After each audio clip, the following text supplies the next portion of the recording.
Hello, everyone. Oh, it cut me off already. Hi.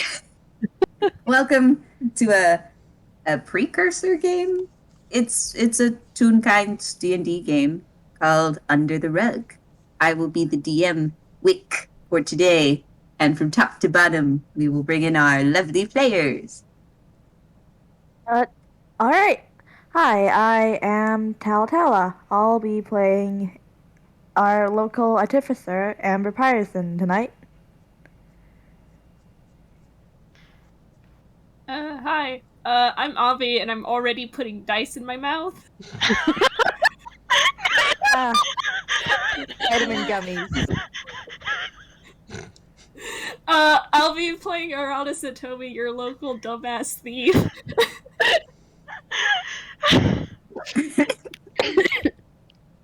Hi, my name is Magic. Hi, my name is Magic. Today I will be playing a goat man, by the name of Seeker. Called Seeker. Anyway, yeah. Hi, I'm Mira. I will be playing the Draft House local rainbow boy, Sammy Satomi. Hello, I am Oatmeal. I will be playing the not at all local, alien real kind, fella, the Professor. Perfect. Okay. And, whoa, okay. Sorry, I realized I forgot to switch my name to, you know. my boy. Like my habit is, I'm like, oh wait, I need to do that, but we're already doing the roll call. I don't want to switch it up in the middle of that, so I was waiting. Well, thank you very much. And in fact, why don't you start us off? All right. Can everybody roll me perception, please? Oh boy, first roll of the night. Boy.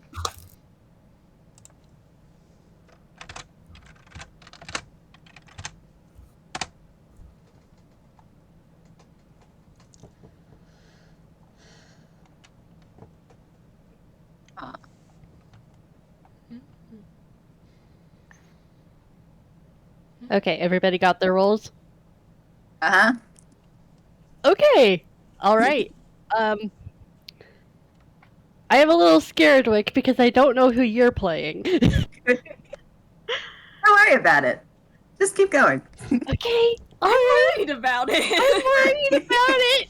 Anyways, okay. We all, everybody met up wherever, basically they designated the meetup space to be in Toontown.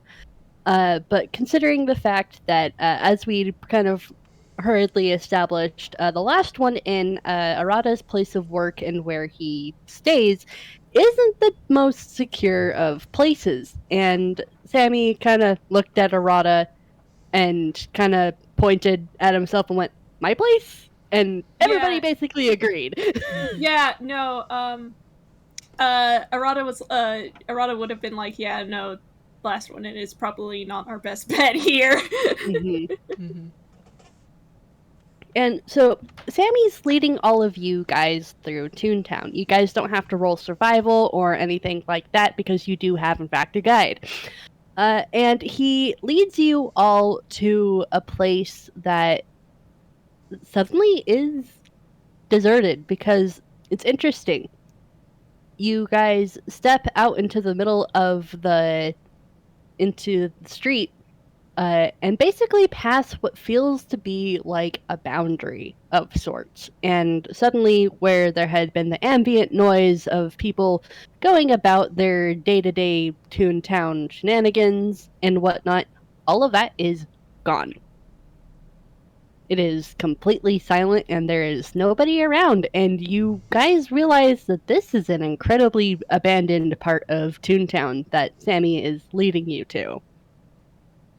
And you guys eventually see a theater up ahead. And Sammy doesn't take you into the theater, he actually takes you through an alleyway.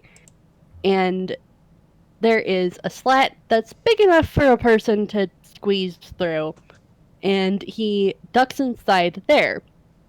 And as you guys slip through, you guys see this very well taken care of garden. Let me just look at everybody's roles real quick. Amber and Professor, you guys only really see that there are a lot of rainbow flowers that are kind of more wildflower looking scattered about. It's interesting because it's cold, but it's warm at the same time. It's not as nippy as it was as you were walking around town. Seeker and Arata, you guys notice. Also, the mystery person also would notice this, because they also got a 15. There is the statue to the far left of. Well, actually, no, the far right. It's a statue of a woman with long, flowing rainbow hair. And Arata, with that 19, you. And with the fact that you have been here before, you. That's Prismatone. Hi, Sammy's mom! Yes, Prisma Mom. And everybody sees the painting hung up on the far right in front of you, kind of as you guys are entering into this garden space. It's a house that is a painting that is a cottage that has bright, beautiful colors popping out of the page. And as Sammy kind of takes it from where it was leaning against the wall and actually properly hangs it up, suddenly you see a warm wooden door where there was no door, and he opens the door and beckons you guys to come inside to his house of paint. And as you guys are entering, tell me what your character's home scent is, like what they think home is in a scent. Like, or just something that a smell that reminds them of home. That's how I should have phrased it. I've described this before, and I can't remember the exact description, but I believe it was sort of like campfires and fresh snow. Cozy. Hair. Amber's is dog hair. Dog hair. Dog.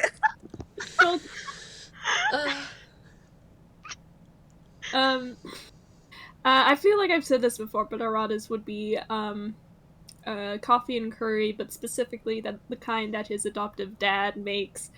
I will note, unless Sammy protests, Arata's already moving to the kitchen to make food. No, he views food as comfort food, so he would not protest at all. The professor's is copper and birch. Wood, like birch wood. Ah. That's cool. That's cool. And I'm also gonna just really quickly grab and post the map for everybody, so everybody kind of knows Map. There it is. So yeah, you guys enter the entrance hall, and Sammy immediately is taking off his shoes and putting them onto kind of like a little shoe rack that's kind of at the side. And like it is interesting because like even though it's a cottage, it does have the lower. There's like the entrance hall has like a little lower step and stuff. So like you basically can like take off one shoe, put your foot onto onto like the actual floor of the house without actually getting your shoes dirtying the floor and stuff. And you guys can kind of see that there's like a kitchen to to your left, and then there is kind of a living room space to your right. So like there's like a little low half wall, so you guys can all see into the kitchen and stuff as well. Can I say, the professor is watching the door closely to make sure the correct amount and identity of people walk in, and this isn't because I saw that you rolled Wick. I actually had this on a note for me to do like 8 hours ago. Wow. Yeah, I've been thinking about this. So he is checking the door. Is there anything that he should notice?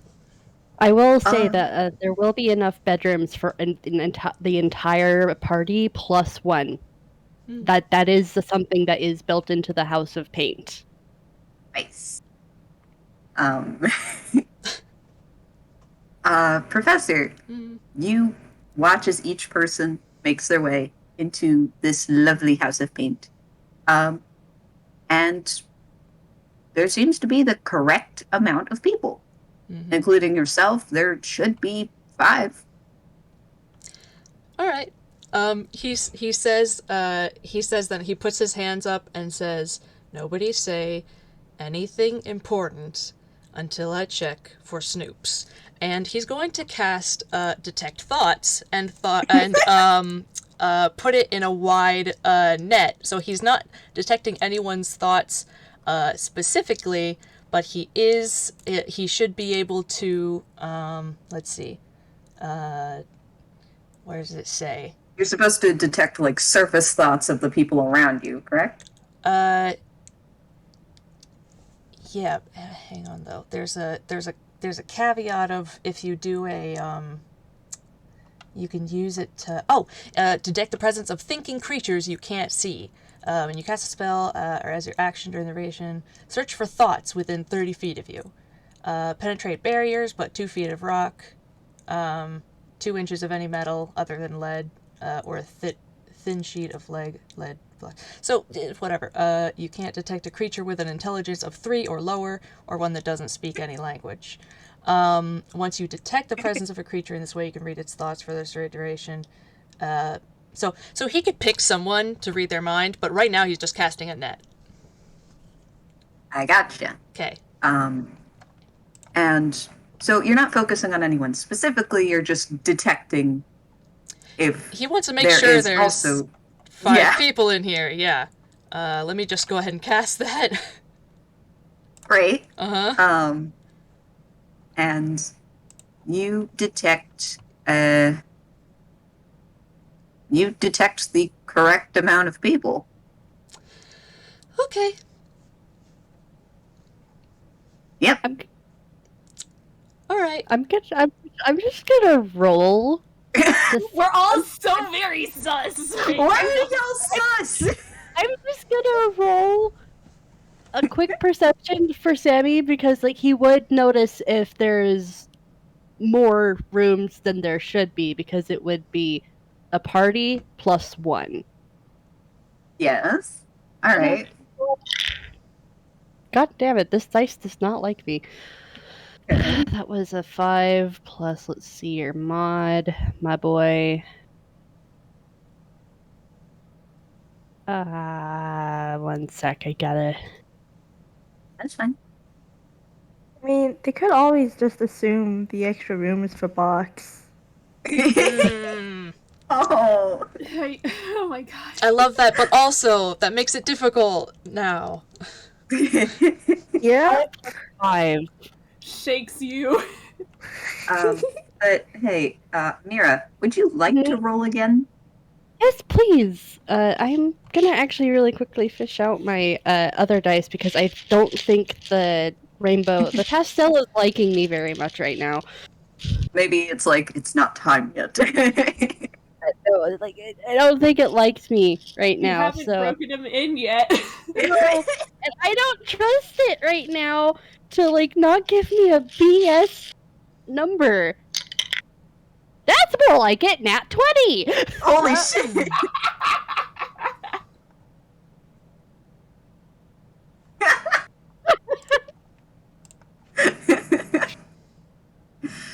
Okay, so you were checking for how many rooms there are Hmm.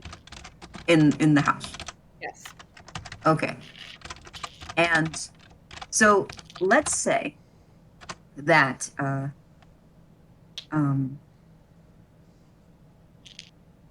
so if there is just the party here, how many rooms would there be?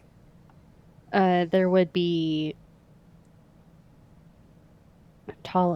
there would be Amber, Arata, Seeker, Professor, and Sammy. So that would be Peck, I miscounted. Amber, Arata, Seeker, Professor, Sammy. 5 plus 1, 6. That would be the expected amount of rooms. Okay, so it always includes the party plus an Plus- extra. Yes. But if there were another person, it would be 6 plus an extra. Yes. Okay. You know that with complete certainty, that there are 6 rooms. Okay. All right. The professor is satisfied for now. What? I'm sorry. I'm like, why is everyone so scared? Can you say that if Nakabe got wind of any of this group's plans, that he would not try and snoop? I mean, yeah, you're not wrong, I guess. Sammy, dear, do you have a phone I could use? Oh, time for hammer space. Come back. Oh. Okay, that is a 7. Sammy pulls out a blue rotator. The hand.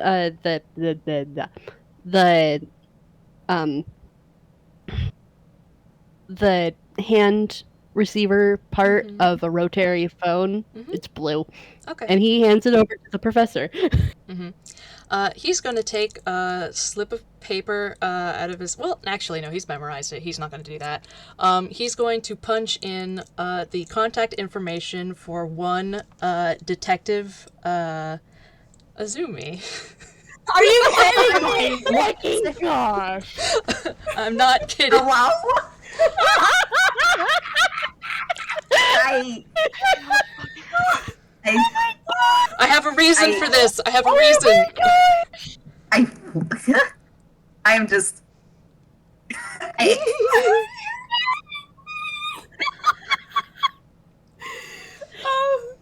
Oh my god. Okay, hang on. First of all, I have to check and make sure that Arata doesn't notice this. Well, right. If he's not looking at the number, Oh, because he's memorized it. yeah, he just punches in the number. Well- like unless. Well, even then, Arata wouldn't recognize the number because I will tell you one thing: the number Azumi only has one phone, one phone number, and it's the phone number for the apartment he shares with the Reginalds. Oh my god. Oh my god. Oh. Well, it's up to you whether anyone answers. But that is what the professor does, is he calls. Alright, I just rolled perception for Arata, and he did get a modified 9, so hang on. So he does not notice, and I'll decide later whatever he's cooking. But there is a bit of a moment where it does dial for a bit, and it's funny because for what happens, and I'm sorry, Launch, if you're listening to this, I do not control your characters, but likely what happens is that one of the birds picks up first, and there is a bit of like wrestling with them to give up the phone to Azumi. And it's a bit of like a distressing moment, but in this serious meeting that you're trying to conduct, but after a moment you hear, hello, yes, this is Detective Azumi. Detective, this is the professor. I have some information for you, and I was hoping you might have some information for me. Nakabe's house has been burnt down. He had an arm in his house, so, I mean, you were right with the cannibal thing. He's still working with Mixed Plant, willingly, by the way. He's gunning for another child, named Bevan Brush. You've seen the birthday posters, I'm sure. Turns out... What? What? Huh? What? One thing at a time, please continue. Okay. Alright, I do... Now, listen, Detective, I do not tell you this lightly. She is half Kalash. They are half Kalashtar. It is dangerous for anyone else to know that. Do not tell anybody. But it just means that Nakabe has double reasons to kill them, because he's also a bounty hunter with Bevan on his list. My friends and I are going to protect Bevan and attempt to capture and subdue Nakabe. Have you learned anything useful? Oh my god. Oh, and keep a lookout for let's see, a man in a brown suit. You see, there's this body that's walking around. Sorry. I have to laugh because this lines up so disgustingly well with some Azumi lore. I can't believe we're doing this now. Anyway. I'm sorry. We're just speed running.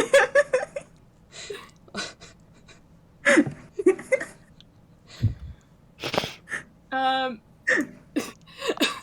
trying to remember whatever it was he learned from Straight to the Point. I can't do it as fast as Professor did, because holy shit. That's fine. No, listen, I was reading off of notes. I don't expect you to. I wrote it down because I knew I wouldn't be able to rattle it all off. I will say the intuition into the reason of the cannibal thing is something that Azumi did learn. Yes, I will also note for anyone listening, the professor is specifically using the address of detective only. He's just saying detective. okay. Meanwhile, you have the professor talking on the phone to a detective just in the middle of the damn room. Everyone else is just like, we just got here, what? Arata's making food. Just trying to make sure everybody's like got something to like sorta do. I'm just kind of awkwardly standing here because the phone goes into his sleeve. Oh my god. That's right. I'm I so... will say, Secret and Amber have been discussing Shinlamana gallery this entire time. Yeah. Secret and Amber are just... Lois gang strikes again. I haven't been reading You'll what never know what I have. happens if you don't try.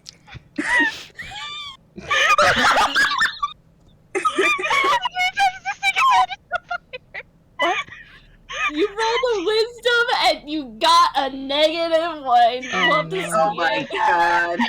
Tell him, please, Just- what happens? Secret comes to A D6 here. at the fire. Oh, Okay. oh no!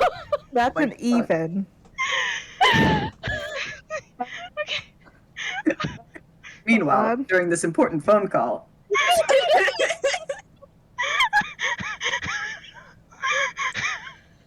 Okay, take 2d10 fire damage. 2010! what? I put my I'm head using in my firebolt fucking here. hand. I'm using a firebolt damage here. Holy shit! Oh no! Okay. I didn't expect anyone to take damage in this damn game. Doesn't Alright, to be that high. I'm now down to 10 HP. Secret lets out like a little yelp and just waves his hand. It is on fire. Oh no. Somebody put him out. Arata walks over and just puts it out, like, please, for the love of God. Ugh. Sammy just like while standing next to Professor is just like, Seeker, get over here so I can smack some sense and healing into you. Very loud and audibly through the phone. I hold no responsibility for this. I wanted to know what would happen. All right, Seeker, get over here. for full context for the listeners, because we did kind of jump. In the background, while the phone call was beginning, Seeker was like, "Oh, I wonder what would happen if I put my hand in Amber's flame head," and he tried it. That's the context. Yeah. Thank you. That's science, baby. Azumi can clearly hear the voice of Sammy telling his party member to get over here so he can smack some sense and healing into him. He's never met Sammy. Yeah. I know, But it's just funny. that voice is gonna be very... Professor will offhand cast prestidigitation to dismiss the fire, the actual flames. Because, are you serious? Welcome to Toontown. So these two were left unsupervised. No one was paying attention to them. Magic does Sneaker come close enough to Sammy. Yes. He gets a little smack upside the head, and I am going to roll 2d8 plus 5. 2d8 plus 5. I need to do the exclamation point. He gets 16 HP back. Thank God. Hey JJ, you're gonna have a blast transcripting this later. I can tell. Oh my God. I'm so sorry. That was that second level, by the way. Yeah, I know. Okay, so this happens, and there's like a momentary pause, and Professor, it's not hard to imagine Azumi's expression to be like, "What the fuck is going on over here?" But he does like he does clear his throat, and he goes, "Oh fuck, what happened?" Okay, give me a sec. I did in fact find out quite a bit from Nakai.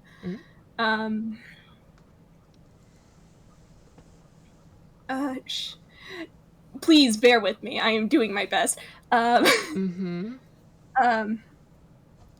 reason for his cannibalism is a very, well, I would say, foolish reason. The man's a religious fanatic and has convinced himself that by consuming the bodies of who he deems evil, he is preventing that evil from returning to the world.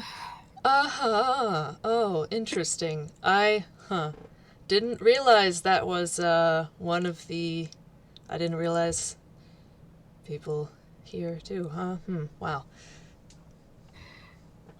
It is, as far as I understand it, he is the only one in related to this bounty hunting business who does such a thing. That said, he is part drow, so that's the reason why he yes, that's why he wears the sunglasses. He has a sensitivity to light. That explains the eyes. Huh.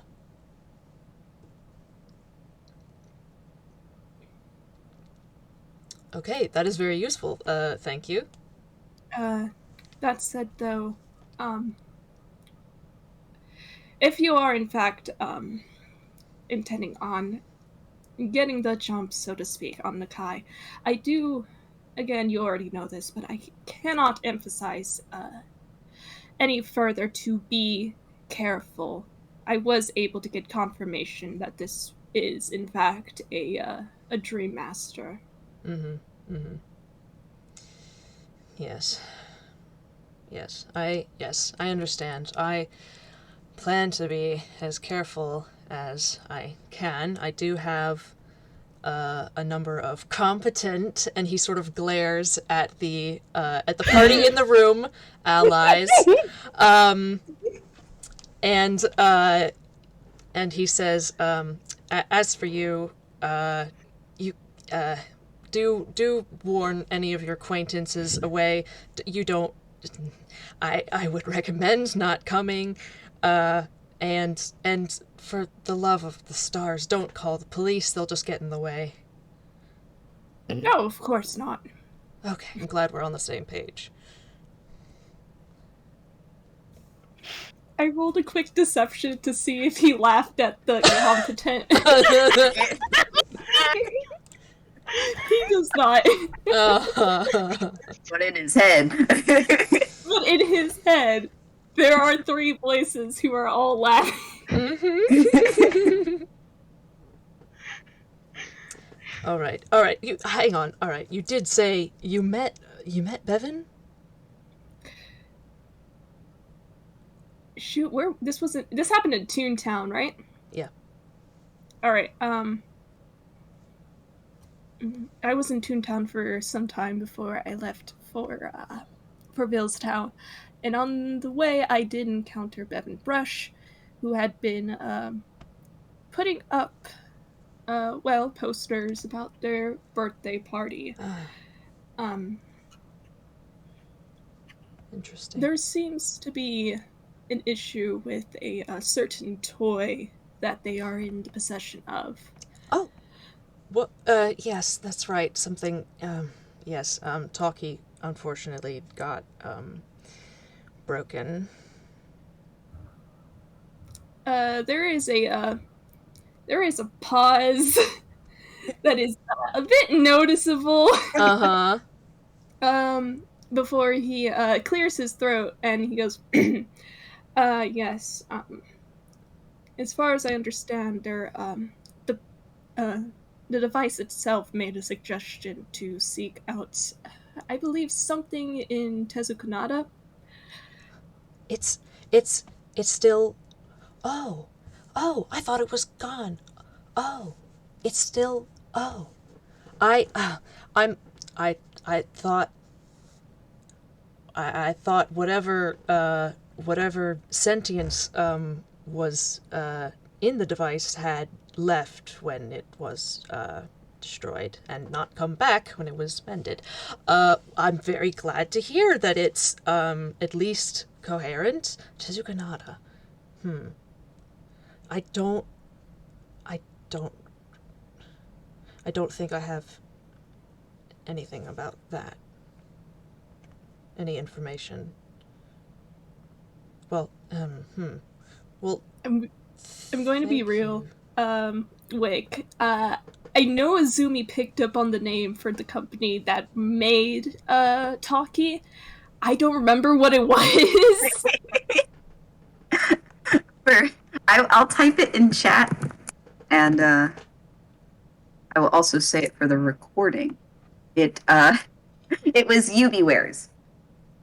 Alright, in that case, Azumi also goes, as for the name of the company that produced, I suppose you could say, Talkie, you would want to look into UB Wares Incorporated. Wait.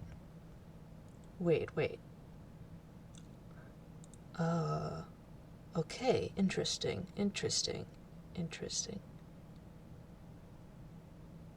Okay, thank you. Alright. I think I told you everything. Was there anything you didn't catch? I was going rather fast, and I do... I do want you to be careful.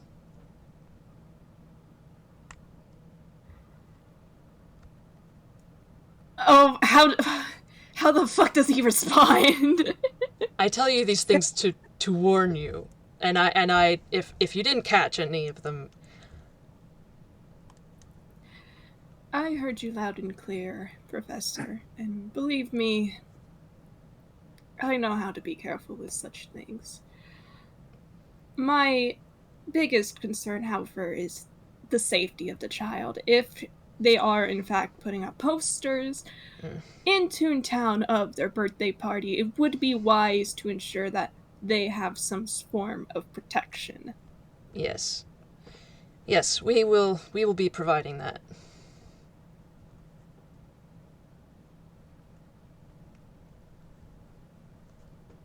Alright, in that case, is there anything else? I don't think so. I don't... have you seen... didn't quite get an answer to this. Have you, by any chance, seen somebody, perhaps, well, no, I suppose they wouldn't be covered with dirt, but, somebody, sort of tallish, brown suit, possibly a white, mask, perhaps calling themselves the Gilded Baron, possibly, because we're missing somebody. What? I am going to roll history because there was a certain street performer in that same FPS between Azumi and Bevan. And you know, I'll give I'll give advantage Alright, give me a sec. because this man has a disgusting perception. Well, he's gonna need that advantage. Oh, okay.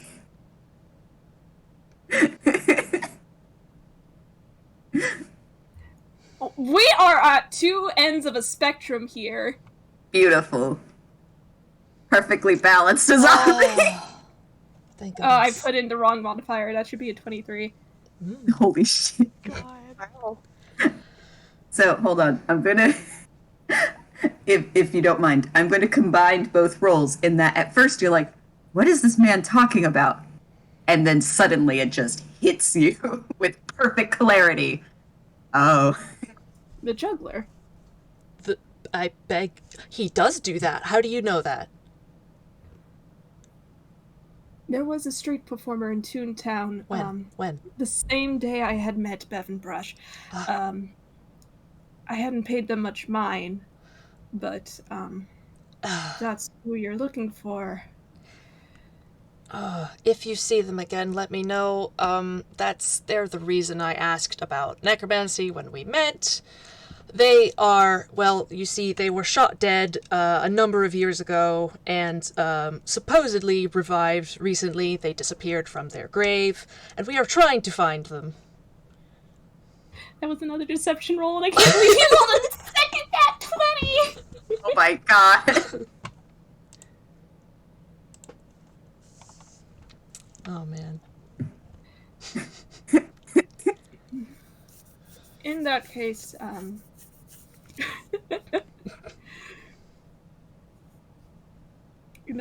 I should, I'll do my best to look into, that specifically.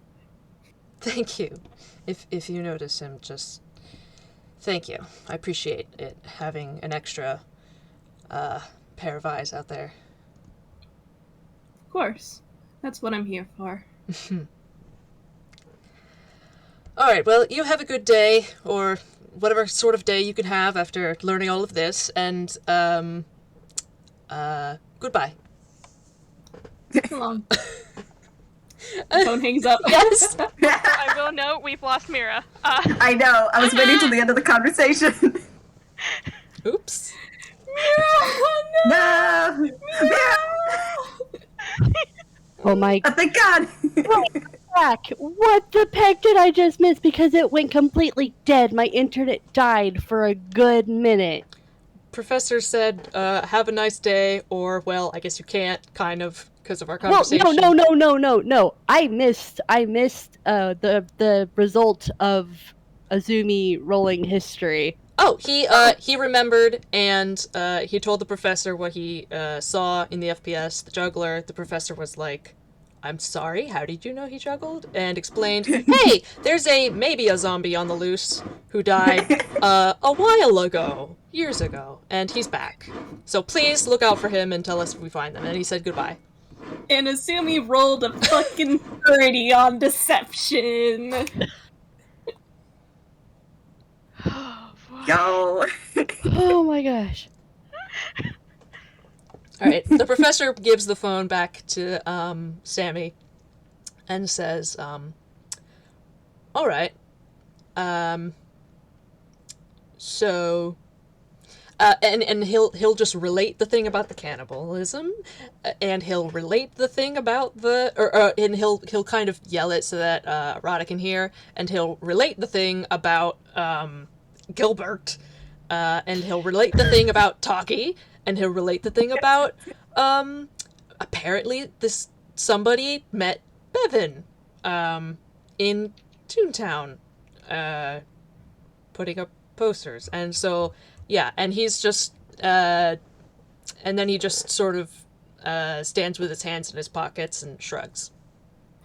Ah, fuck. Can we retcon and say that Azumi mentioned that something about the loving dove?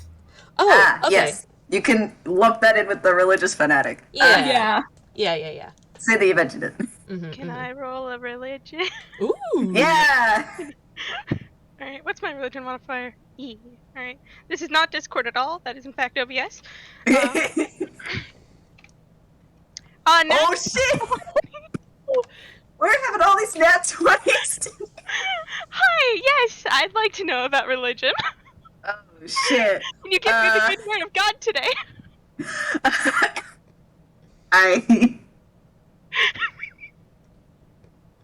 I am just sitting here. There are only good rolls today. Apparently. So, when the professor is relaying this information now to the party, and the loving dove is mentioned, Seeker, it would kind of make sense that you would know about this particular deity, because they are specifically a real kind deity. And they actually hadn't really been around all that often, in that, like, they seemed kind of more popular in previous years, through stuff that you've read. And then they kind of fell off the face of the earth for a little bit. And then it seems perhaps that there is a resurgence of followers. And I'm trying to think of any other information to give. What type of god are they? They are hailed as a god of eternal love and purity. But from some stories that you've read, you have a feeling that that may not be entirely accurate. As to what specifically that is, you aren't quite sure. Everything is a little hush, Purity is objective. Yeah. And also love. That is also something that can differ person to person. Points. All of this is subjective. So I call bullshit. Honestly. Is there anything else? I'm trying to think if there's... Does Seeker share this with us? Yeah, you can share this. Okay. Yeah. I can't words it properly, but yeah. Can we say that we, because we've, I think, all seen each other's FPSs? Can we say that we relate the things, at least most of the basic things that we learned from our things to each other that we haven't already been covered? Yes! Okay. I think as a bit of flavor, as we're all just like spilling information from all the FPSs, because God, God, there are many. um,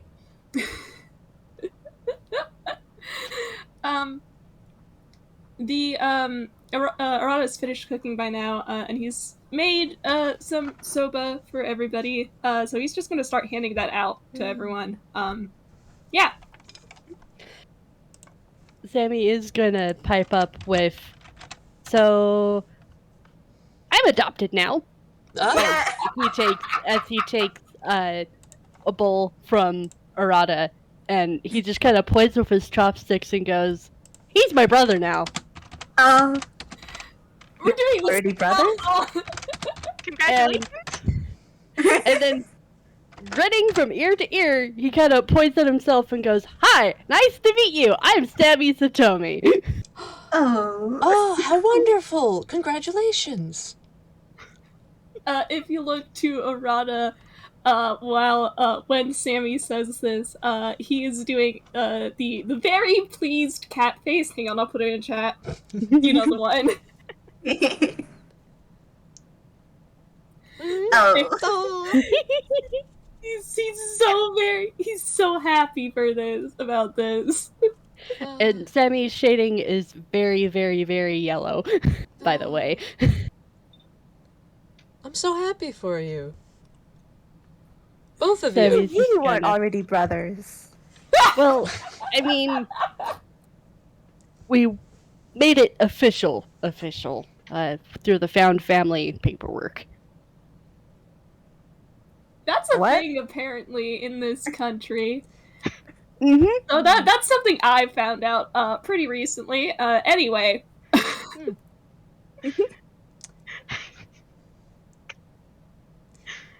This group, my beloved. If I didn't mention already, I did take Mitmat under my care for the time being. After they were, attacked. Also, speaking of being attacked, I met Bevan's grandmother, and Grandmother? and there was a pecking poisoning attempt. On her life? Paranoid if people are really out to get people. Okay. And it was Nakabe. Pecking saw him. Okay. Didn't actually get to punch his face in, but I saw him. Fantastic. New rule. When we go to the party, nobody eat anything there. Eat beforehand. Amber, you might be okay. I don't know if you can be poisoned in the traditional sense. If you do eat something, hand it to me and I will check it for you. Yes. Or bring stuff to the party. Oh, that's a good... absolutely. Yes, we can make it a potluck of sorts.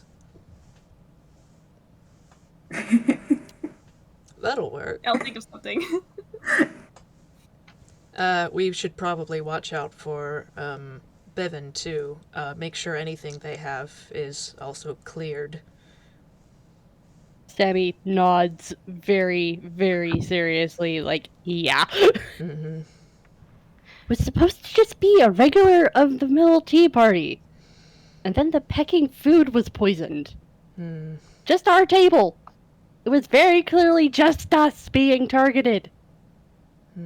I will say, even if you do bring food to the event, there is still a major possibility it could be tampered with during the event itself. Certainly. You just have to... Not unless I deck the fucker first. Well, at least we can keep an eye on it, and we'll know that nothing happened to it before it got there. That is fair, I suppose. It's slightly better chances.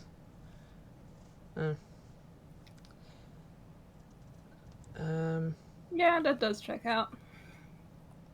Arata, do we have any way of knowing if and or when what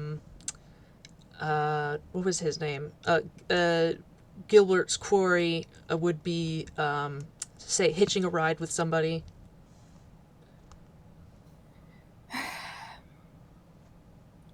Best I can say is that they didn't seem used to actually possessing someone. They didn't seem to know how to maneuver a humanoid body. Huh. Okay.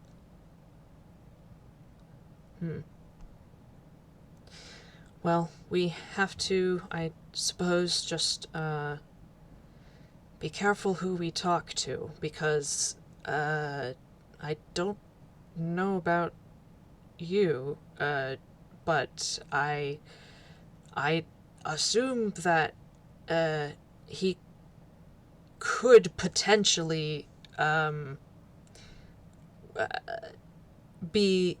he could potentially possess anyone at the party, including us and Bevan. We should have a secret code word. That's what people usually do in these situations, right? That's a very good idea, Amber. But does the possessor know everything that you know?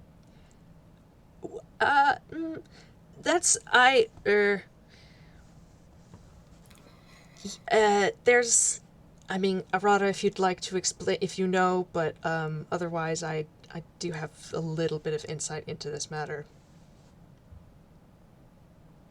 Arata's looking away. Okay. Well, It's looking. with possession, typically, now there are outside cases, but typically, and that should probably be, it's probably reinforced by how Emmer was acting, and rather how he was caught. But generally speaking, aside from dreams, because I'm pretty sure they can just see those, the entity possessing you does not gain your memories or your wisdom or your abilities. They have your physical being and your voice and anything that they know about you already that they can mimic, but other than that, they should not be able to take things from the depths of your mind unless they're particularly powerful, which I will say Nakabe's quarry is much more likely to be capable of that than Gilbert's. But so usually no, but it's a possibility. Gilbert's quarry is named Galbraith. Galbraith, thank you.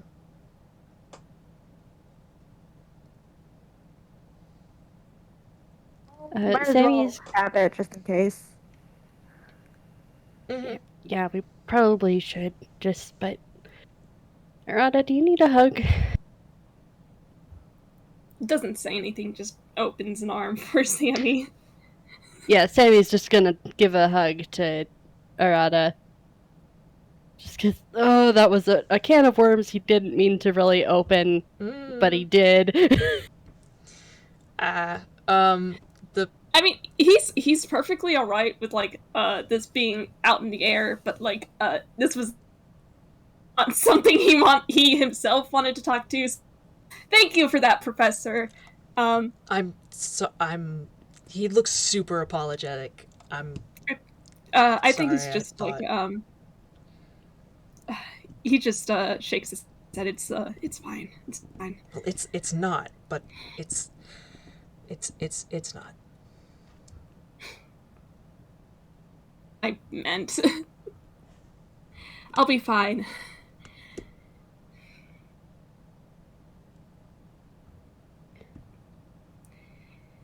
We're gonna protect you and Bev.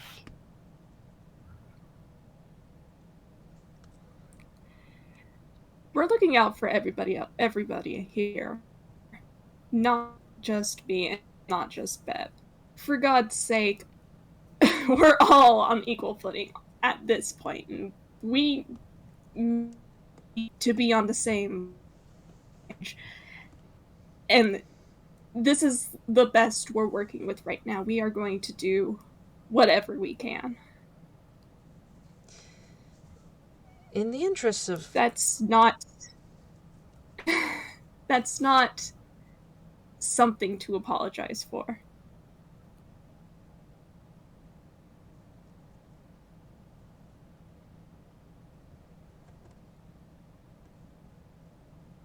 I suppose code blue is a code word. What? Code blue? Yeah, why not? Oh, I suppose... I mean, who thinks of the color blue when asked code? Riku, I've been playing Riku too much. Sammy kind of pauses and thinks for a moment and then goes, a lot of healers use code blue as kind of a medical terminology. Ah, dang. Code purple? I was about to say code purple might be better because purple tends to denote fear for me, and if we need to start checking for a code, then my skin's probably gonna be purple. Well, make sure you don't give it away to the person you're asking. You know, ask... if you can, actually, don't ask. Just perhaps raise an eyebrow expectantly, and if they don't reply... No, actually, no, we should say it. How do we make sure... Oh, but somebody could... Oh, this is annoying. Okay, maybe we could ask every once in a while. We could ask each other code, and they just say the color back. And okay, purple is also a major color. Too obvious. Let's do maroon. All right. Well, yeah, considering panic, usually people go for red. Alright, I'm sorry to ruin this, but would that make you guys the Maroon 5? Oh, no.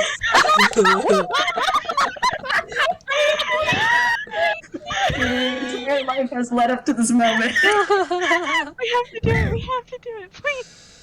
We have to do it now. No. We gotta! This love has taken so long.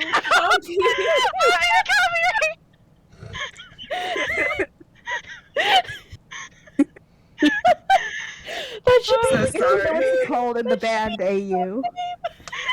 the Maroon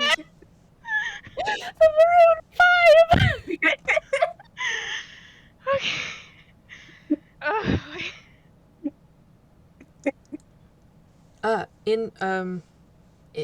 In any case, actually, I have something that might be useful.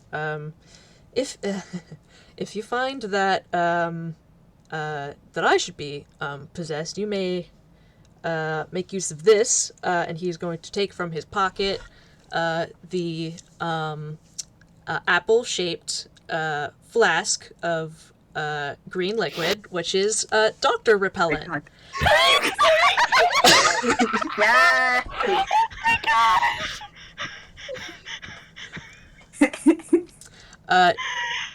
He explains. A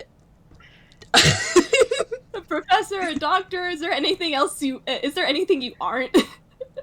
Well, it repels anyone with a PhD, and I have several. But you you may use it to keep me away should that be necessary. Inquiry.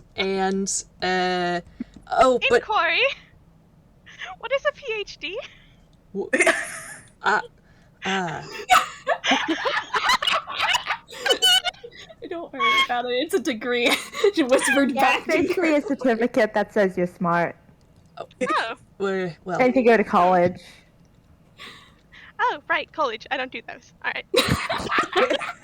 Fair enough. Aren't you a board? Bold of you to assume he went to college. He went to church.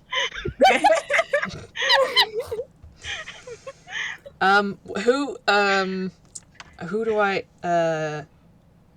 he just sort of holding it, and he looks confused. Arata points to Sammy. You could give it to Box. I'm not sure what kind of quarry would want to possess a box. I don't know if they... And I'd also know immediately if they were possessed, and they'd know immediately if I were possessed. Ah, well, there you go. You have a built-in check system for yourself. Mm-hmm. And he hands the flask to Amber. Alright, she takes it and just puts it inside Box. It's gone. For now. Mm-hmm. God, I love this. God. I'm still So hung up on much. the Maroon 5 joke. Yeah, I was like, there's been so much tonal whiplash. I'm just sitting here. When you play a Toonkind game, you gotta balance the heavy with the. You Yeah. gotta have both. Fun pinball all over again. I think after a moment, Arata lifts a hand to scratch at the side of his chin, and he looks a bit self-conscious, and he goes, real quick, because I know Sammy seems to be alright with it. How are all of us feeling about Mind Link? Oh, I'm, good, sure, fine. With you, absolutely. What? Oh, it's, Arata again looks a bit self-conscious, and he goes, it's this ability that Kalashtar have. We could put up a direct line of communication telepathically, but, like, you know, all we can do is just talk back and forth. No mind reading or anything. Yeah, that's definitely handy. A-okay with me. Secret? I'm all good over here. Alright. That's good. Laugh too much. My voice is.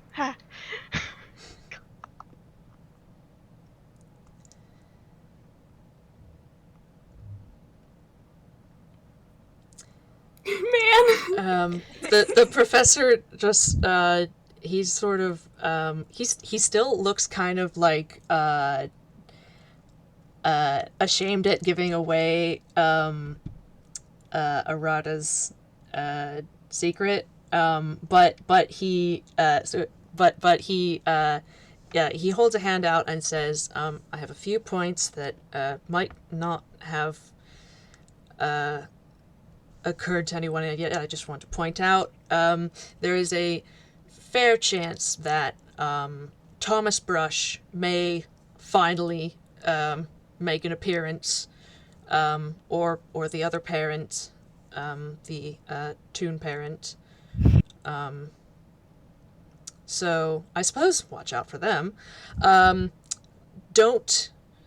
I have no solid reason to. Don't trust Pappy. Just don't.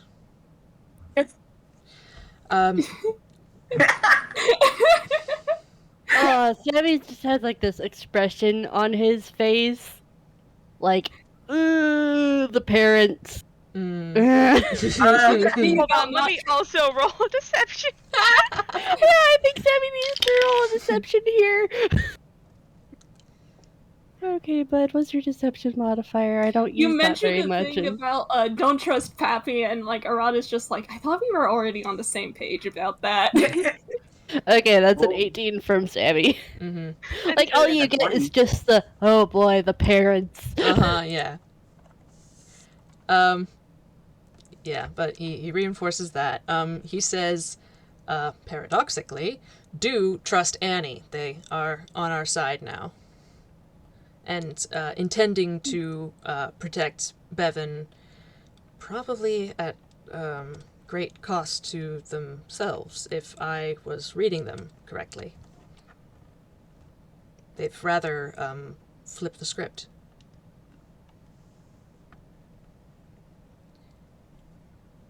Sammy's just sitting here. He has thoughts about that. Mm-hmm. We should trust Talkie. I have... If Talkie gives any advice, trust it. And, this is very important. We must be extremely, mindful of, Bevan's, mental health. Remember when they bid us goodbye, they said they were sorry for getting us involved in all this. If something happens, they could very well blame themselves, and we cannot afford to let that happen. And he looks very serious and, meets everybody in the eyes in turn. Seeker is wearing sunglasses, but I get your point.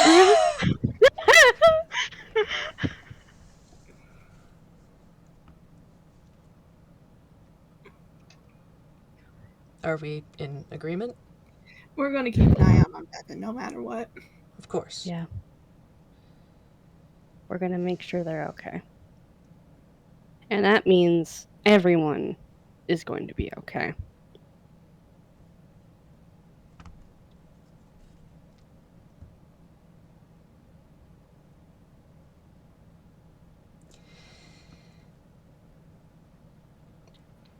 Out of character, does anyone else want to say something? Because I have another small piece. Because the professor is just very talkative today. But it's literally the last thing that he wants to say. Go ahead. That I have of note. Mm-hmm. Okay, all right.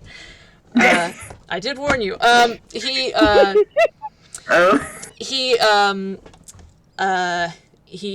is relieved that everybody is, agreeing and on the same page. He sort of straightens up and looks so exasperated and just runs his hands over his face and through his hair, and he says, "Okay, now, due to a number of things that have happened, I am currently very tired of secrets and deception and lies. So, but I also understand secrecy and privacy. So, but if anyone has, if anyone has any secrets that are relevant that they need to share, please, we should be on the same page. I have my own that I know only some of you know. I will start first. Arata, generally speaking, knows some of this. But for anyone who didn't get the memo, I am a 690-year something alien from the planet Falagray. I'm called a time czar, my race. I'm a time traveler. It is very difficult to kill me. I'm also, incidentally, it depends how much Nakabe and God, I can't remember his name. Actually, I don't know if we know his name. Nakabe and his quarry pay attention to the to the Dalcor periodicals, but I happen to be wanted by the Dalcor government because I kind of ruined their economy last year. You did what? Oh, Wait, no. Wait, run that back! You can't just drop Amber is stuff like that clapping. and not explain. Please. Oh my god. Yes. Shooting has gone sky blue! Please, you have to tell me the story sometime. Absolutely. But in any case, the important thing is that I am a wanted man over there. The bounty on me is quite high.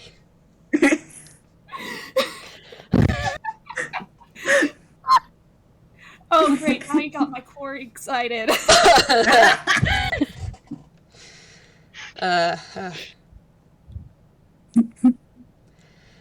In any case... Sammy just kind of leans against Arata and goes, "Hi, Lupine."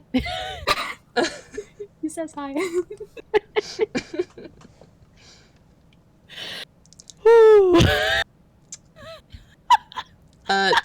Oh yeah, that should probably be next.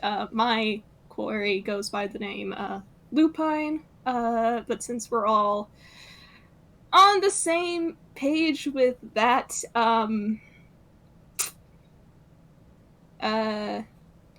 yeah, that's if you hear me refer to a lupine, that's who it is. If you hear a second voice on the mind link, that's Lupine. He's a dramatic sod. Don't mind him.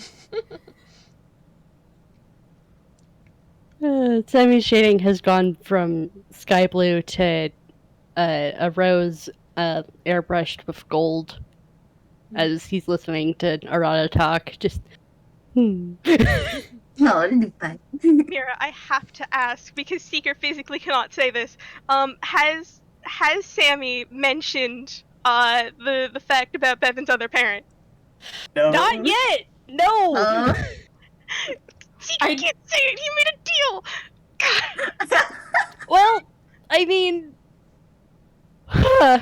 Gently pokes Sammy. Mira! I'm gonna roll a d2 and see Oh my if God. Sammy keeps his mouth shut. Uh-oh. That is a no. He kind of just like looks at all of the secrets that are being shared and just kind of does a prayer hands and goes, "So a while back Maya came to the garden, basically here, not the House of Paint specifically, but here enough, and explained a thing. Mm-hmm. They are Bevan's other parent." Oh, thank God, I've been dying over here. Oh, jeez. What? Arata just like turns to look at Seeker. I couldn't say anything! I told them I wouldn't! Well. Huh? Good to keep a vow. But yeah, Arata, that's why Maya was so desperate to get Bevan back, because that's... Oh, so many things make sense now. And, Sammy's gonna explain kind of all of the stuff that Maya said, and Sammy just kind of finishes it off with, I don't think that Thomas left voluntarily. Oh, I highly doubt it. No.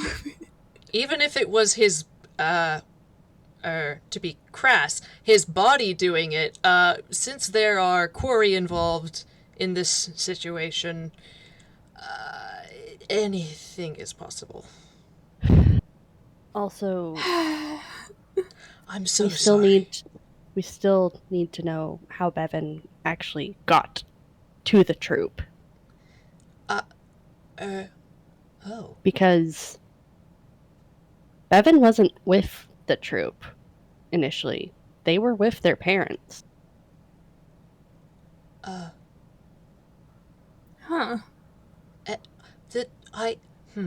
Pappy said something, or no, somebody said something about picking up Bevan when they were 2? Bevan said that they found them. Uh-huh. Well, that's all I know. That's all Bevan knows. That they think they were abandoned or materialized. Oh.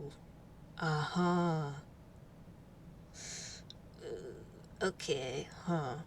Because the way a tune forms, sometimes we just pop out into existence with enough magic, but that's not how Bevan was. That's not how Bevan was. I see. Well, and if they were 2, explains how they remember traces. Yeah.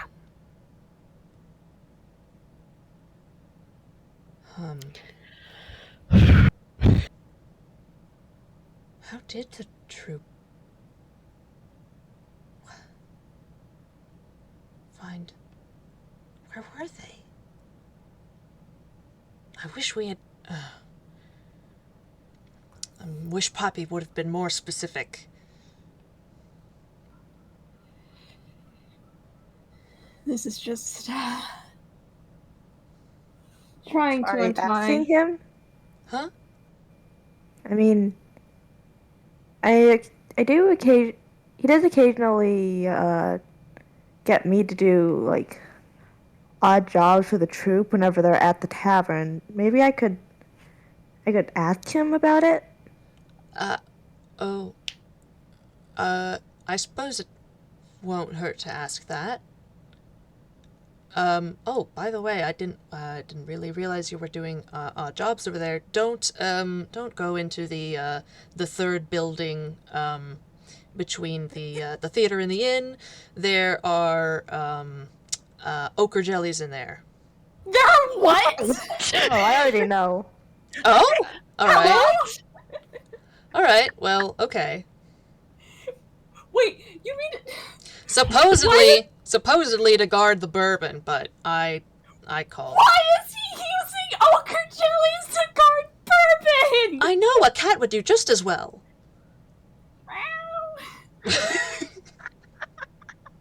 And they do look pretty cool. Well, yes, but they also eat people. They're also very fun to poke with a stick. Oh. Amber, oh I don't think that's a very good idea. I mean, I don't think they could eat me anyways. I am made out of fire. All the way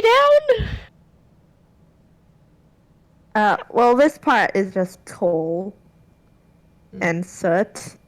But I still think that's inedible to them. Maybe. I'm not willing to test it out. I would err on the side of caution. Especially considering the fact that you do have a soul. I think that's still is considered edible in some cases. I don't know if they go for souls specifically, but... Animated person. Oh. Tunes are weird. Does that make them edible? I don't know. Arata has decided to lay down on the ground. Because, I mean, if you think about it, I'm made of ink and paper. The professor just looks absolutely befuddled. Arata's just laying down here. Yeah, like not knowing what the problem is. Alright. Just don't poke the ochre jellies. Well, Not a bit without late to warn me backup. about that. Huh? Don't poke them in the future! This has been hilarious. party is amazing. Does anyone else have anything they'd like to reveal? Alright, I'm gonna roll. Okay, you said anything that's relevant. I did say to. Yes. Okay, yeah, like the professor said that, right? He did say that specifically. Yeah.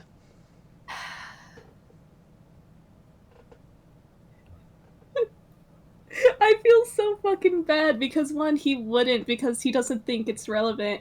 But the other thing that I'm thinking of, he doesn't know about Azumi. Oops. Oh my god. I think Nakabe had living paintings.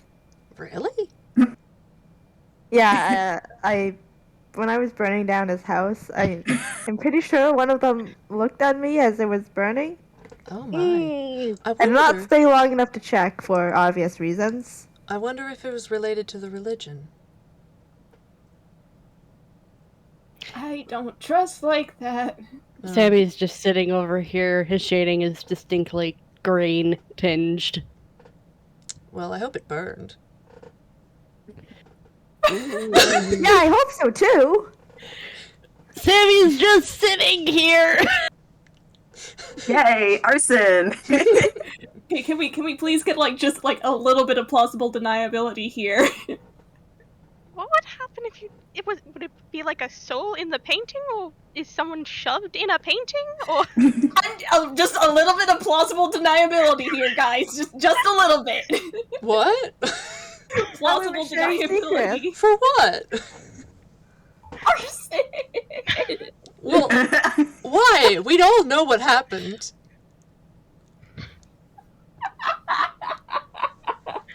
We don't have to tell anyone else.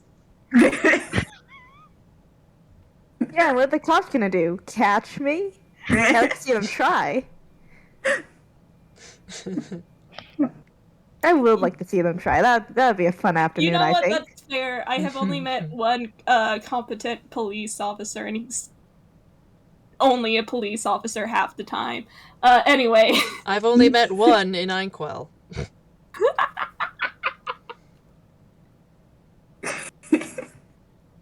Sammy kind of tilts his head and goes, "Oh, who's that?" Oh, depends how much you, travel. But you probably don't, know her, let's see, Officer, Verity, was it? In, Good Time Town, that's the one. Officer Nikki. Officer Nikki, sorry. No, that's okay. Yeah, Officer Nikki in, Good Time Town. It's a good ways away from here. Yeah, Sammy just kind of blinks. I'm not even gonna roll history. He has no idea who that is. Yeah, that's entirely Shout fair. out the candle. Yeah.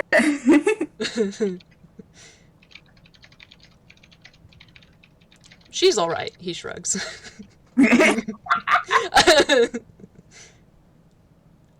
I feel like we could ramble all day about the questionable competence of the police force in general. That said, Sammy, I love you. Sammy just kind of goes, "Huh?" Like, what? I am being affectioned? What? Sammy's the only one Arata knows who is inconsistent, technically consistent, contact with the police. So Sammy just kind of blinks for a moment and then goes, yeah, right.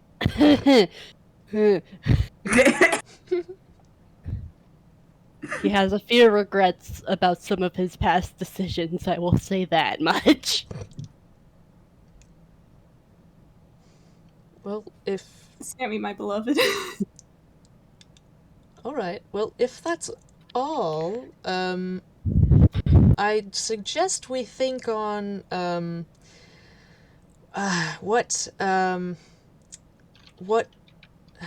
because we have to worry about protecting Bevan, and we have to worry about, Nakai, and I believe that our, I think we can all agree that our priority should be on protecting Bevan. But if it is required that we split, I think we should agree now as to how we should split so that we are balanced in our abilities and vulnerabilities.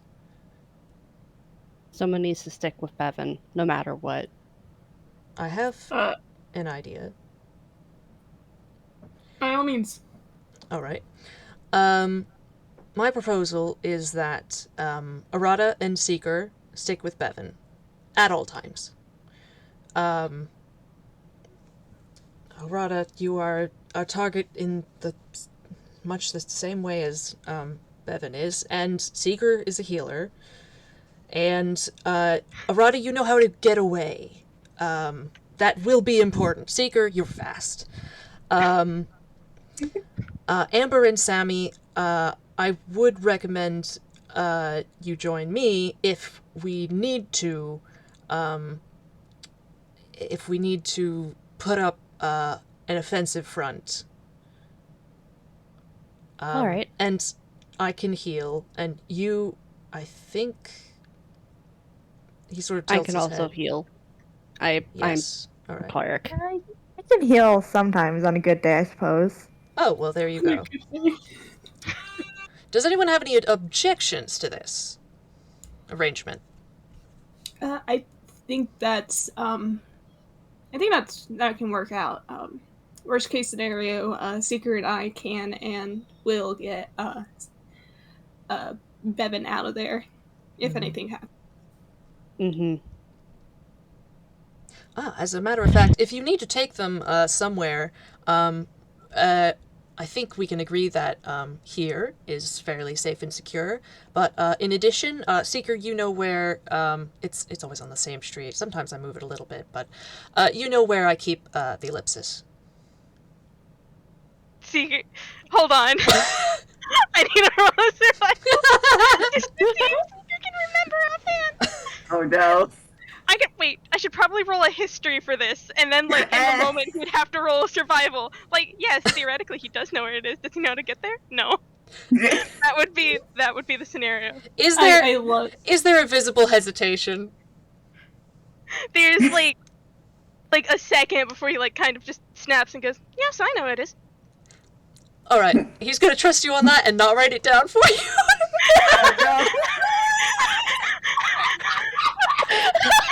Oh my god. Small wisdom. Isn't gonna think about it. I'm so sorry. Can't wait for that one. You need to roll that survival check. Uh-huh. I mean, Looking. I will say that if Arata wants to ask for it, because, like, if they do get separated with Bevan... Yeah, no, that's definitely something he would ask for, just like on a worst case scenario.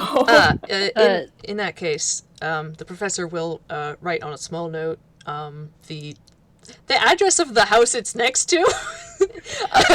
And Arata, you get a map shoved in your face from your brother. I still have the one Hugh gave me. He shoves it at Seeker's face. Alright. The ellipsis, that is, neither of you have a key, and I, for security reasons, I can't. But if it's you, I, have a strong feeling that she will open her doors to you. Speaking of doors, I have a quick question for you. Okay. Mira. Yes? Now, when you, like, when the House of Paint, when the painting turns into, like, a door, and people are able to go inside, once the door closes, what's it like on the outside? Is it just a door? The description, I don't think, is very descriptive for how it is. Let me really quickly actually look up the items really quick. Okay. His item, because I want to make sure I actually have this right or not. Yeah, me too. I don't know how it is right now. Yeah, because like I know I copied it down into his inventory. So let me just really quickly. Okay. Picture.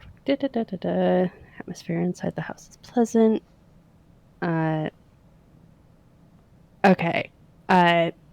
The front door can be locked or unlocked with the key, but cannot be otherwise unlocked without magic, and can withstand up to a DC 20 strength check. So the door still exists. It's just that normally it does turn into the house, but considering Sammy's space, I just like to imagine that it just appears as the door itself.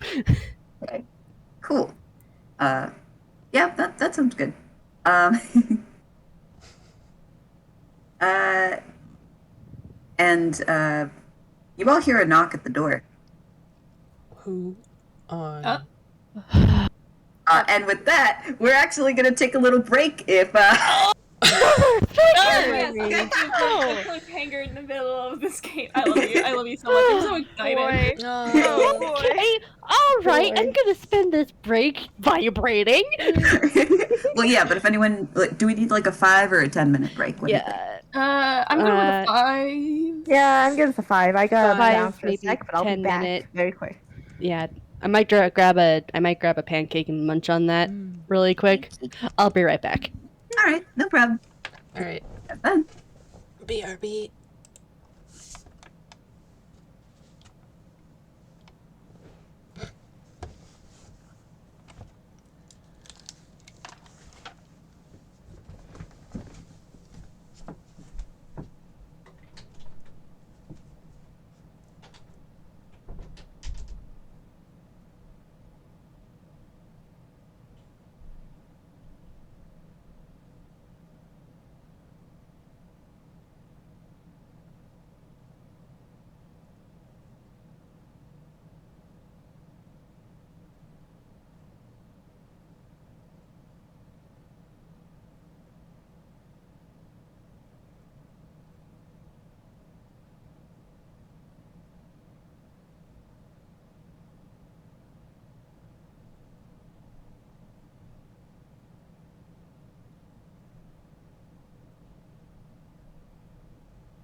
I am here just munching on pancake. Nice. Yeah, so I'll still be kind of muted, but I am actually here. Cool. Yeah, same. Yeah.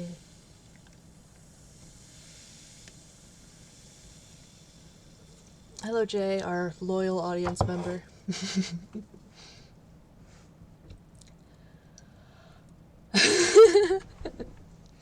Jay, our beloved, yeah.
Now that I've munched an ice cube, I can unmute. Hello. Hi. God. This is great. I have a feeling we're gonna get hit over the head with angst. Yeah. God.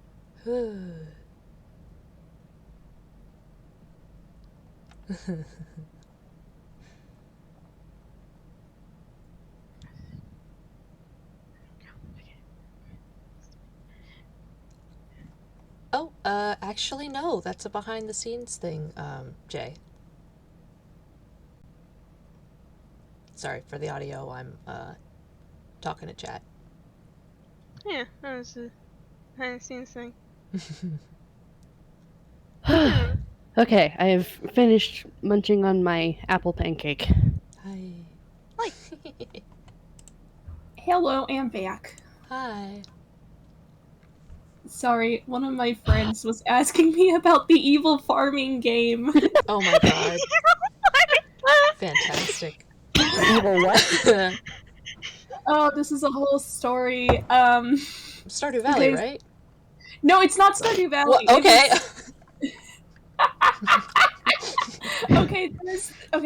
To sum it up real quickly, there was this Reddit post about how this guy was trying to look for a game that he remembered playing, and he couldn't remember the name of it. He just called it Harvest Moon but evil. And like the whole premise was that it was a farming game, but there's also the subplot of having murdered your wife and having to hide the body. Wow. Oh. Yeah, and like in this this Reddit thread, people actually thought that this game was real, and it sparked this 6-year-long search for it until it was discovered that the premise of the game was a Vine Sauce joke that happened in a stream, and the original poster had fallen asleep and dreamt of the game. Wow. God. That is so human. God. Just gotta love it. Sometimes it'd be like that. Yeah. Oh, by the way, Avi, I am both in character and out of character genuinely sorry that I gave away Arata's thing. I didn't mean to. That he's a quarry? He's a cholesterol? At this point, Arata's told, everybody. Okay. I know Amber knew, and I know Sammy knew. I think it was just, Seeker who was out of the loop? Seeker, he told Seeker, in Hidden Words. Oh. Okay. Yeah. Well. Yeah, because Secret brought up knowing another Clash Star. Yeah.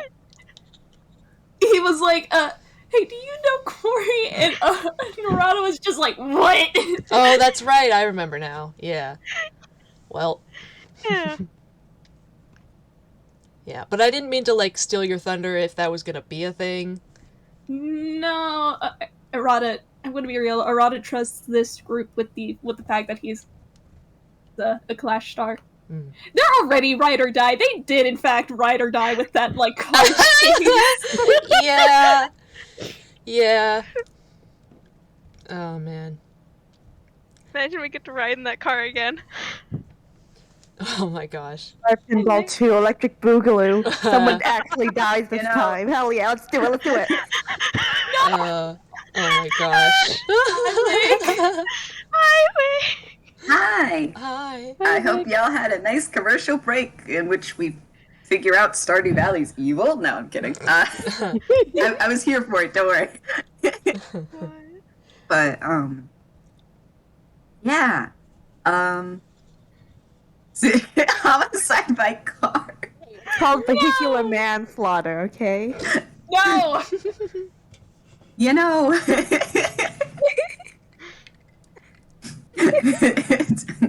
That reminds me, I need to draw the genie bus. Anyway.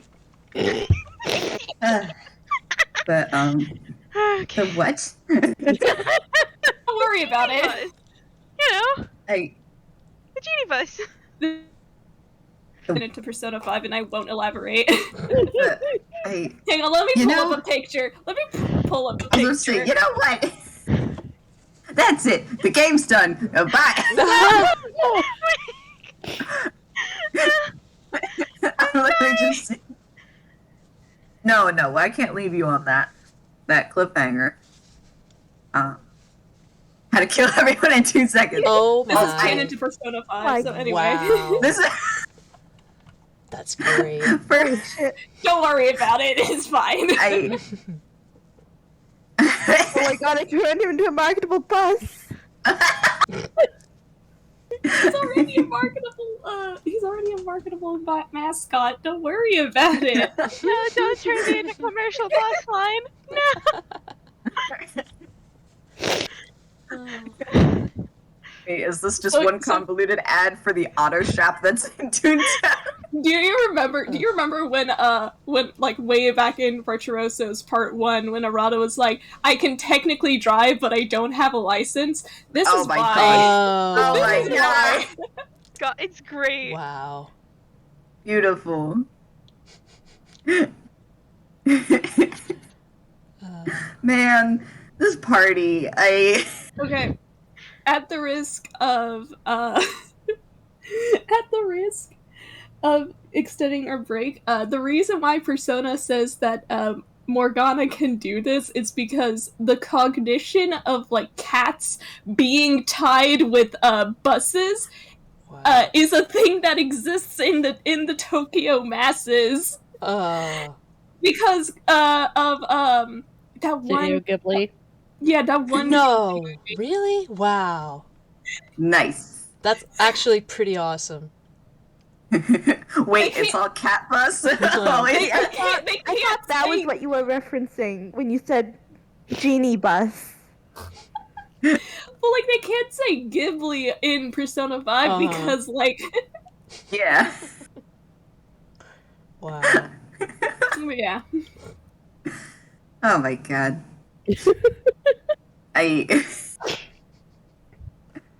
Beautiful.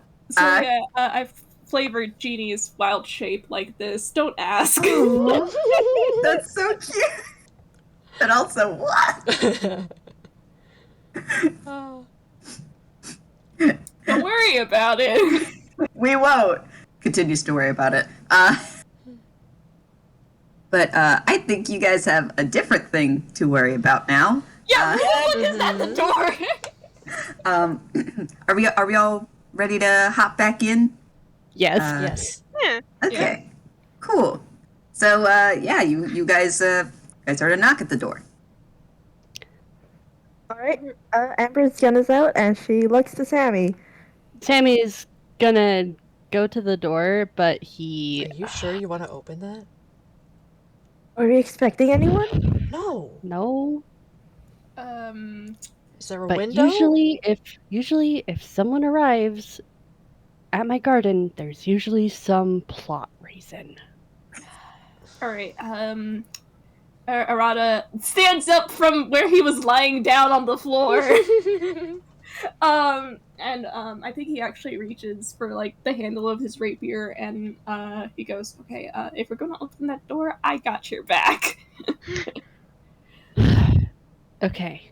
Everyone be ready to dodge or do whatever. I'll let you know if it's friendly or not.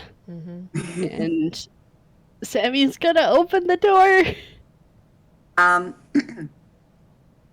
Sammy, would you like to make a strength check? Oh no. Okay, all right. Okay. You said check? Yes. Okay, so not a throw. Okay, that's 13 plus 2, 15. Well, hey, it's better than the 10. As you had started approaching the door, I would like to say the doorknob starts rattling a little, as if someone is desperate to get in here. But when you grab the handle and you pull, you you open the door, and you now have a Toon just kind of hanging onto the doorknob, trying to get in, but they also have their arms full, so it's kind of difficult to do that. Okay, who does Sammy recognize this tune? I would like to say that everyone recognizes this tune, as they drop down a little from the doorknob. They turn, and it is Matt. Midbat. I can't believe you called it like an hour ago earlier, Magic. I was just sitting here like, damn, you really pulled that. Did you follow me here?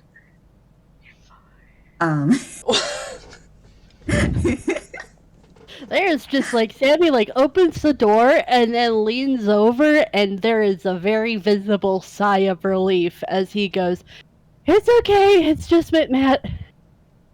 Oh, thank goodness. Oh, you gave us a scare, Matt. Are you alright? You do notice though that I'm assuming Sammy, you just kind of go and close the door. Yeah, like Matt is let in, and Sammy will close the door behind them once they're safely inside, and then he will lock the door. Good. Can I roll a quick precursory insight on Matt? Sure. Right after I roll this con save. Oh no. Oh. God. All right, that isn't too bad. You do notice that they are actually a little bit out of breath, as if they have run here. What's going on, Midbat? That's an 18 for the recording. Of an insight. Okay. You notice that they, that it does seem as if they have, traveled very quickly to get here.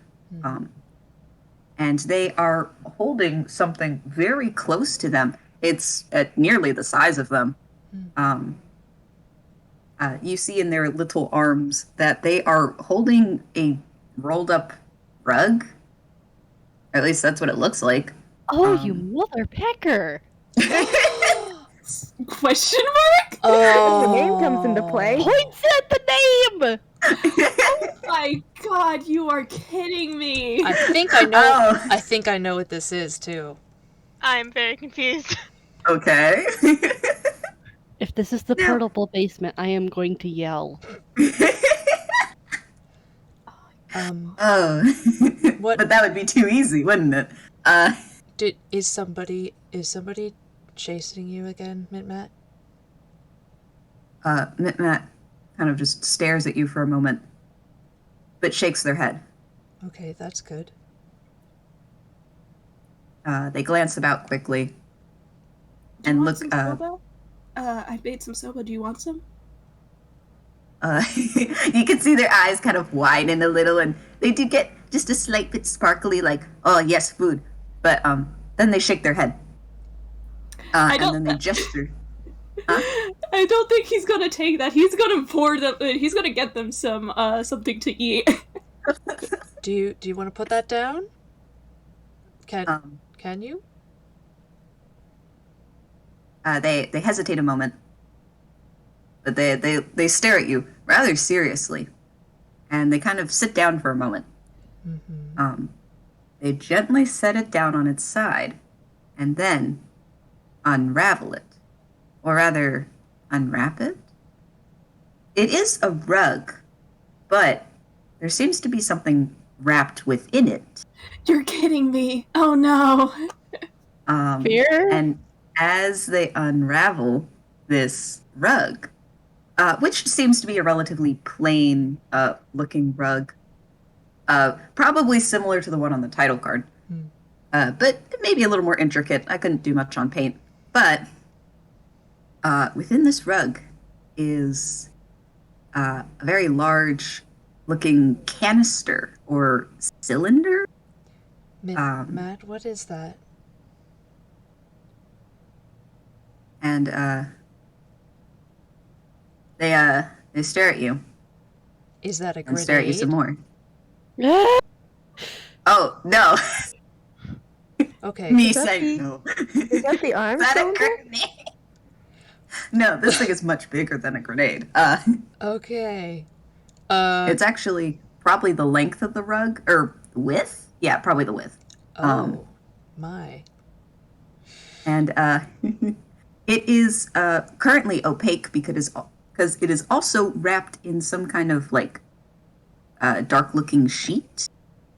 Amber, you know what this is. Oh. Hey, wait. How did you get that? What? What is it? Mitmat looks kind of surprised. I thought that burned. Where? What is it exactly? May we open it?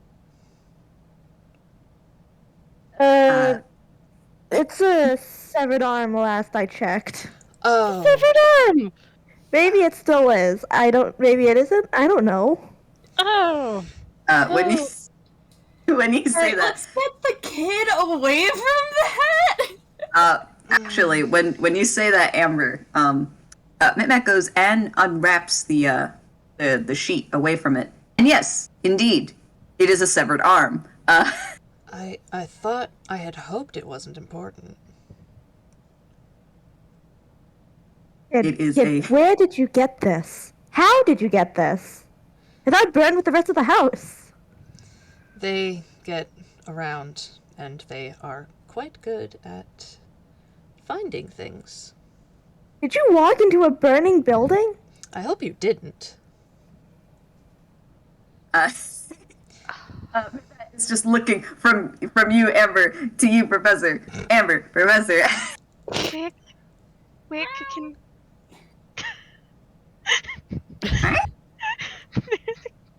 Okay, Wick, can Seeker walk up to go investigate the arm? Yes, you can. While that's happening, woe, comfort, genie be upon ye. Ooh, dirty 20. Yeah. Also, Sammy's gonna kind of wave a hand and kind of stomp his foot in Mitmat's direction and sign. Do you speak Toon sign language? Like he will sign that to Mitmat, just kind of tilt his head a little bit. And Mitmat finally looks over and does a little sign for a little bit. Sammy nods and goes, "Okay, if you want to sign at least a little bit, I can interpret for you." And like he says it while he's signing as well. The professor is watching and he says, "Oh, drat, I really need to learn that fast."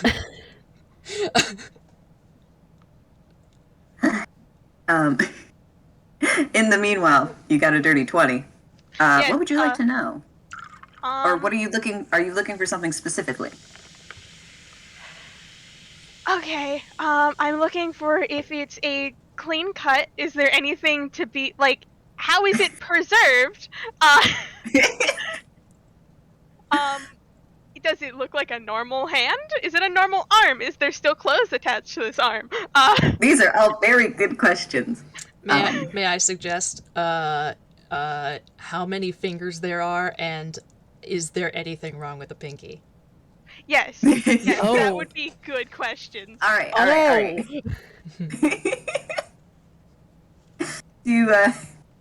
To answer all of your questions, it looks to be a real kind arm.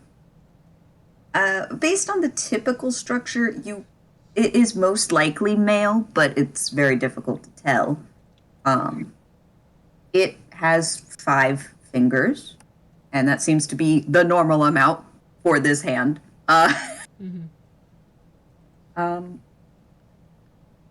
There is it's a relatively clean cut. It Is pretty the much bone has clean cut through?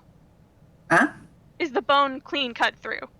Yes, it pretty much, it has a hand, it has the forearm, it has the second half of the arm, the upper arm, and it ends kind of like, I would say probably before the shoulder. That's kind of where it's cut. And it does not have any clothing on it. But with that dirty 20, and it's pretty obvious, it does have a ring on its finger. Specifically, the ring finger.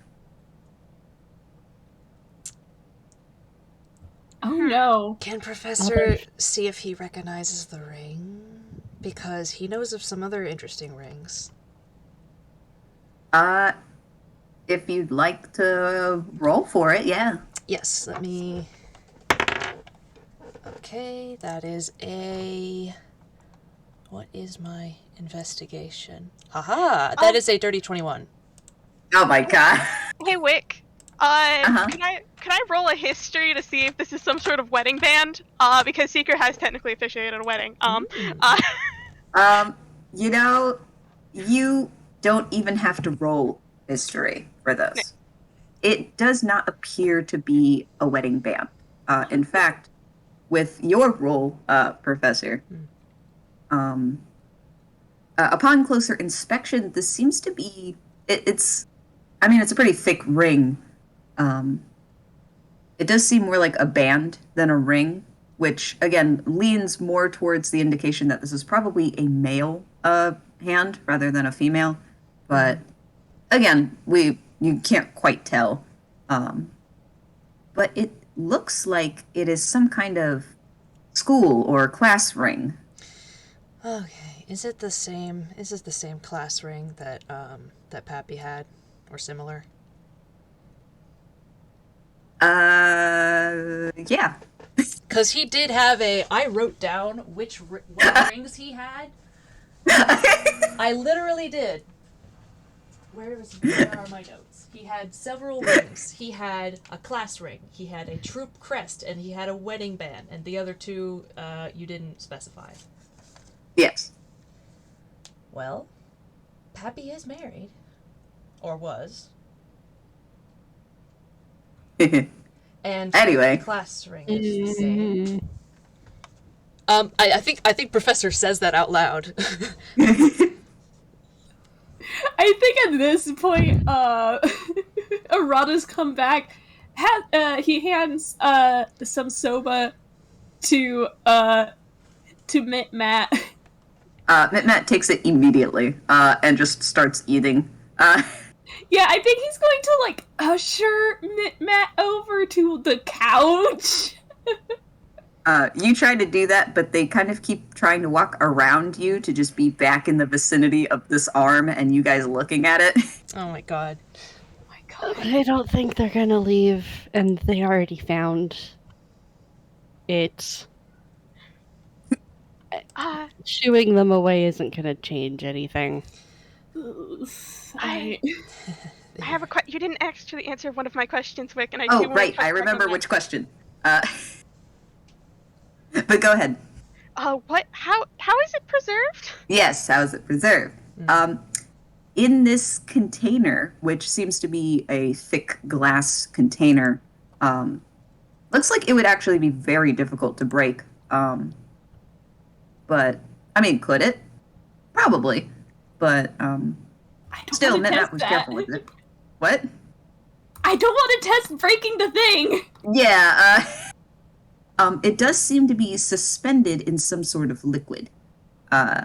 You can only guess it is some kind of preserving substance, but you wouldn't be able to identify it on sight. So,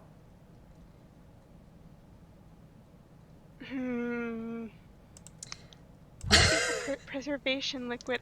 I swear to God, if he's pickling this thing. Formaldehyde. I mean, no, I mean, a typical preservation liquid would be like formaldehyde or something, but it could be something else. You have a maybe feeling he's though saving that it for later. oh my God. Pickling is an turns- option. Sammy turns distinctly green at that. Oh my God. I'm going to open it. Why? Wait, did you say you were gonna open it? Yes, he does say that. Sammy's going to open a window. Are you? Yes, Are you you should do that. making a motion to go to open it? I mean, he's gonna get closer to it and actually take out his multi-tool. Mitmat is going to step in the way, What? Why? and they shake their head rapidly. Why? Why not open it? And they look a little kind of frustrated, like they want to say something, but they're not quite sure how to put it. Is it bad for us or is it bad for the arm? One or two. They just poke rapidly at the arm. It's bad for the arm. They nod. Okay. Does it need to keep being preserved? They hesitate, but then they nod. Okay. Do you know who this belongs to? They look pensive, a little unsure. They shake their head, but then they stop. They go over to the arm. They kind of start rotating the container a little bit. And you notice, though, that the arm does kind of move a little, so you can look at the underside where, like, the palm up would be. And what you hadn't seen before is that ring has some engraving on it. What's it say? It simply has the initials TB. You're fucking kidding me! Picker. Damn it. No. Okay, Amber's pulling out a pen and notebook real quick. God damn it. Okay, that's a fumble. Sammy's Oh, no! just rubbing at his face and going, "Oh, that's Thomas Brush's arm, isn't it?" Oh, right, let's Mitman go. just kind of does a shrug, like, I don't know. And he You went to the same school as Pappy. I knew it. I knew not to trust him. I knew he was hiding something. He had to have some reason to preserve his brother for so long. Mitman just looks a little confused, like, Okay, Amber pulls out a lighter. on here. Puts it back. Rod is just standing. Wait, Pappy. Wait. Okay, here. Ah, that's why Nakabe has it. He wants to try to use it to find him with the rest of him. Locate Or was person. it a Look- trophy? Well, or Okay. both. First, kid, use this. Write down anything relevant. Like, how did you get this again? Do you know how to write, Matt? I Oh yeah, do you know how to write? Matt, just like this inaudible sigh, like, and but they look up at you, Amber, because this this kid's only like 3 foot tall, but they nod, but they actually push kind of the notebook back a little. They take a couple steps back, and for everyone's sake, rather than having to read things out, let's have a little fun with flavor here.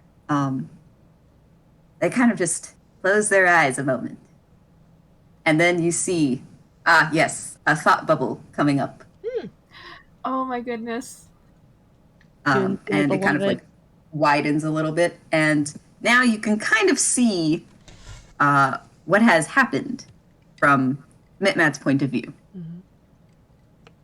So I will describe things to you. Yeah, we're watching a movie, guys. Woo, movie night. Hashtag flashback time. Yes. Flashback. It's just a little like ripple effect. But Probably very disorienting for the real kind on the party. Yep. We're all just used to it at this point. But yeah, everyone can see this just fine. In case there was any doubts about it, it's just kind of there that you can take a look at it. And you see, again, it's from their point of view, so it's their POV. They are walking down a dirt road. It is familiar to you, Amber, because this is the same road that you took on the way to Nakabe's house. They are approaching the place, and to your surprise, the house is still standing. Of course, there is no indication of when this occurred, but we can elaborate on that further later. But you see them kind of look near the front. They look around a bit more, look at the shed, because there's also a storage shed. They walk between the two, and they start scurrying up the gutter pipe. And they go through a second-story window into this man's house.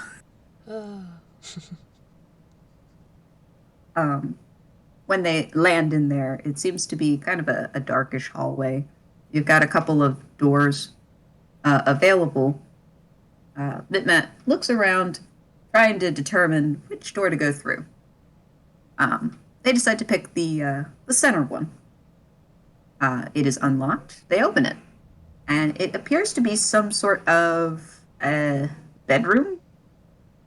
It seems relatively plain. But they're kind of they kind of just start looking under the bed, rooting around through stuff. Looks like they're looking for something. But then they pause at a closet. That is locked. They kind of fumble around with it a little. Then they take out some thieves' tools and start picking the lock.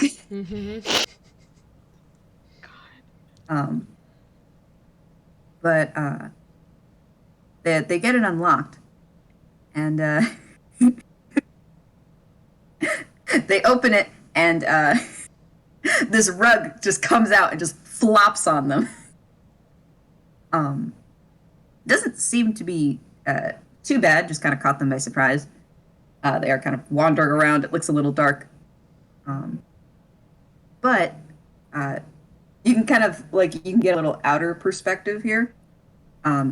You see them kind of being pulled into the closet by this rug. The closet door shuts just as the bedroom door opens. It is Nakabe, who is seems to be looking for something, procures it, and leaves. And then, of course, we have Matt tumbling back out of the closet.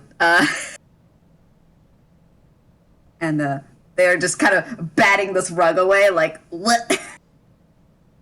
But rather than being smothering, this rug just kind of wraps around them and is like, kind of just giving this indication, like, oh, person, hello, friend? And that's just like, okay, I have this now. Oh no. But they start tugging in the direction of the door. And Matt's just like, all right. They leave that room and start heading down the stairs. As they do so, you can hear voices from a different room. You can't quite make out what they're saying yet. They skitter down the stairs, across the hall. So they're kind of going near like the front of the house, but then they loop around to be in the living room. Currently, there is no one in there. They kind of creep along. They look around and see if they're gonna pocket anything. But the voices kind of are more interesting. They wander close to the doorway, but not to be seen. You can hear and see just a little bit of the dining room. Mm-hmm. Now, as we've been going through the house, it looks pretty much like it did when you visited, Amber. However, from the very slight glimpses you can see of the dining room, there seems to be some visible charring, and the table is no longer there. Most of the other furniture has been disintegrated or singed in some way, including the walls. But otherwise, the rest of the house seems okay. You can't really see too much of the place, though, because there are people in the dining room, and that does not want to be caught.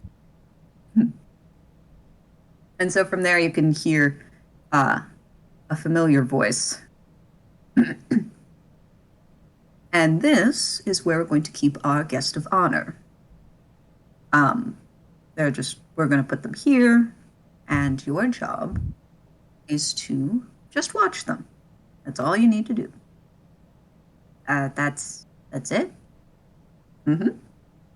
And I would offer for you to sit on the couch, but that's not exactly what I paid you for. Though, if you do need any food, we do have a kitchen. Though, maybe I should prepare something beforehand.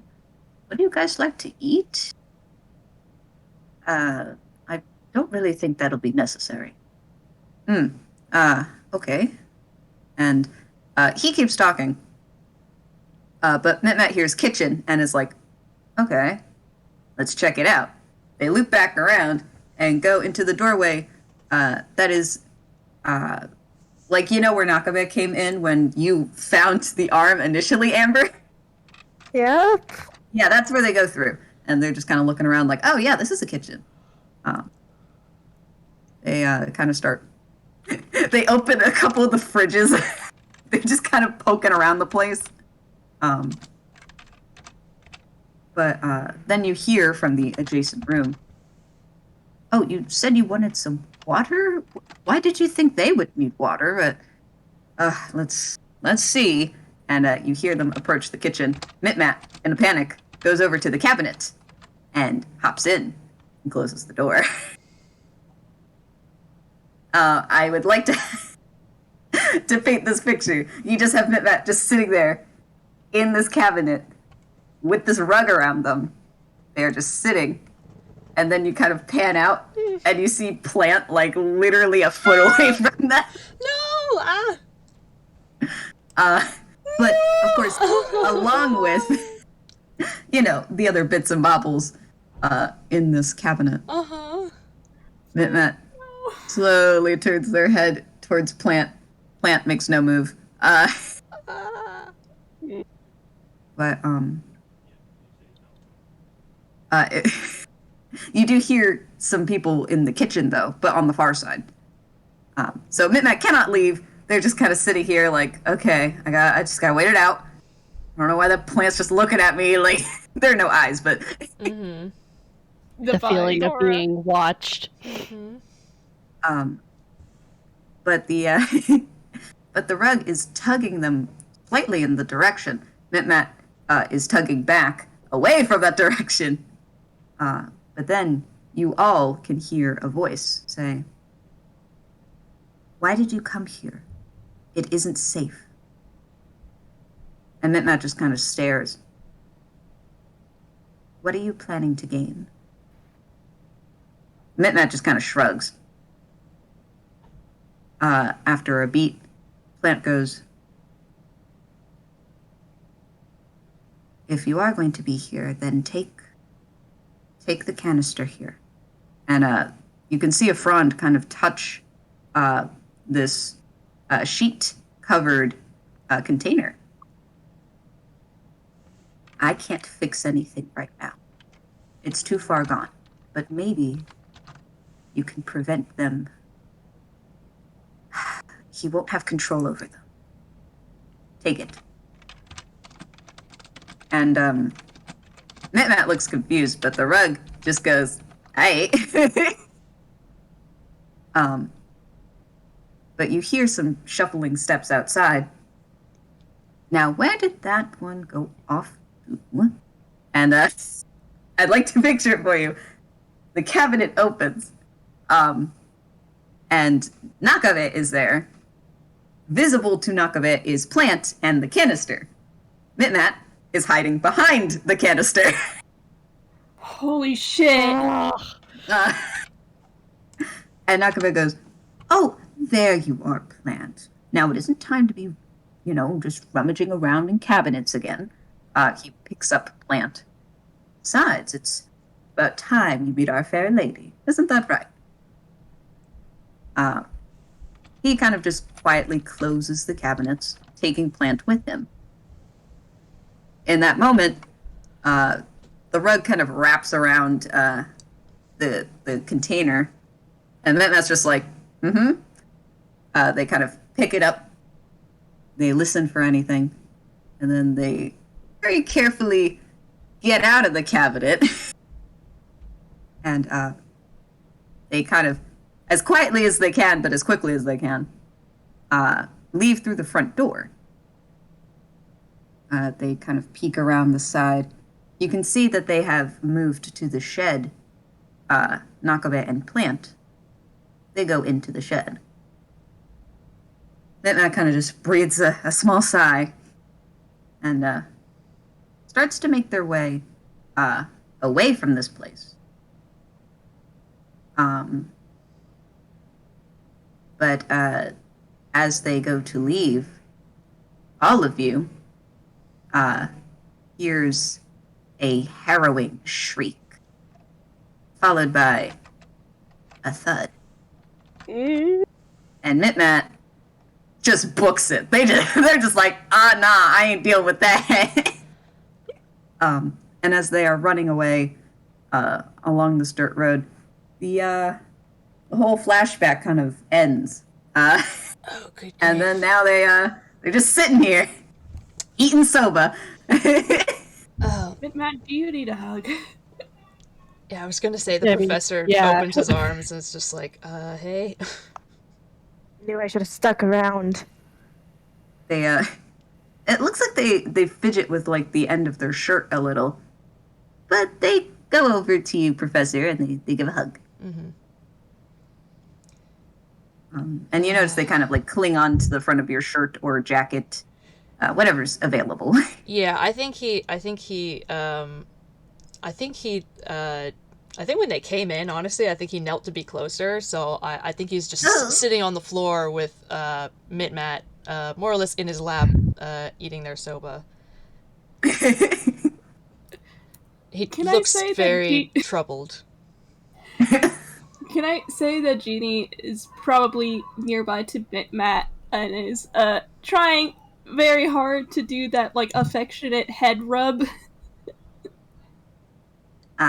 They they kind of just stare at Genie, but they Genie's a cannot cat. help. He's gonna stare back. They cannot help but give just a very, very small smile. Oh. Mid-Matt.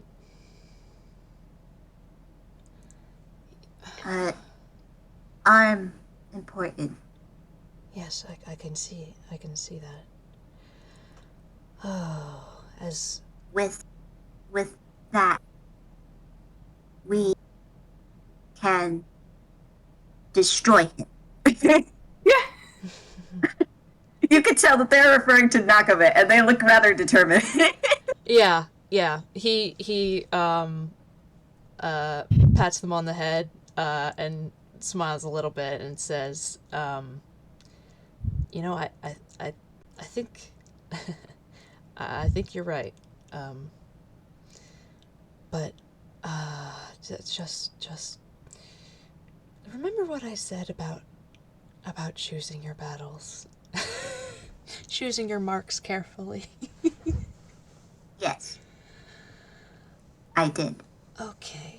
I got revenge.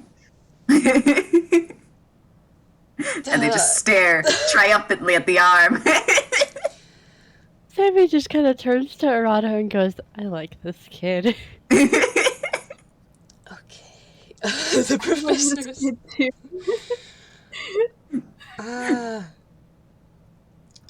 But he's also just kind of reeling from the flashback.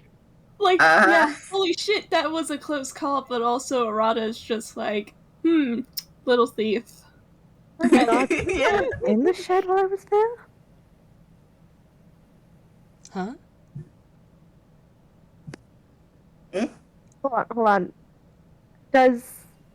When does it look like this memory took place? Like, was it? Does it look like I think today. Yeah, because it did look like that. There were like burn marks. What's that? There was burn marks, scorch marks in the dining room. Yeah, and the table was gone, and it showed Mitmat getting the capsule and running away from the house, and we just got Mitmat running into here. So I would say it happened maybe an hour ago. And Mitmat kind of just looks around a little and then just nods, but like in that way, like, yeah, sounds about right. Professor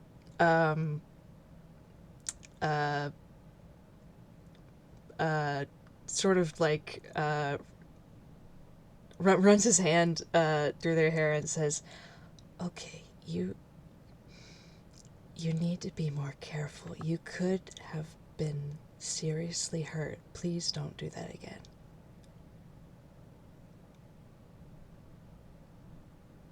Mitmat just stares, but you notice that the little smile has now faded from their face. They just nod. Okay. Thank you. Wait, hold on. With only... So there's two voices. We know one of them was Nakame, right? Yes. Did any of us recognize the second voice? Or is that new? I will admit there were actually two other voices.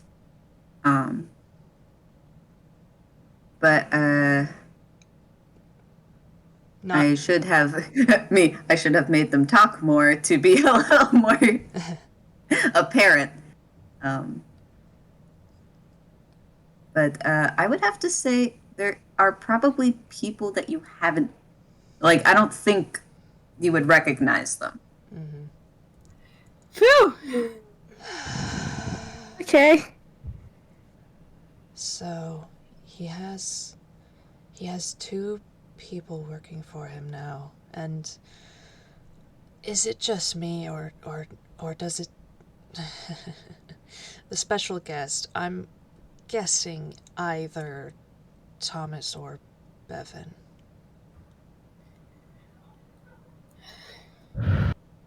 Sammy just kind of grieves for a moment because, this is just giving him bad vibes. Well, noting the yell, one of them could also be dead. I, that that would be too lucky for us. I think that must have been somebody else. For the only reason that would make things far too easy. Expect the worst and hope for the best. Exactly. Nakabe seemed confused as to how to accommodate them. So I think it's a fair guess that they're not likely human, and perhaps not likely a humanoid Toon. I don't. Yeah, he did seem pretty clueless on Toon stuff.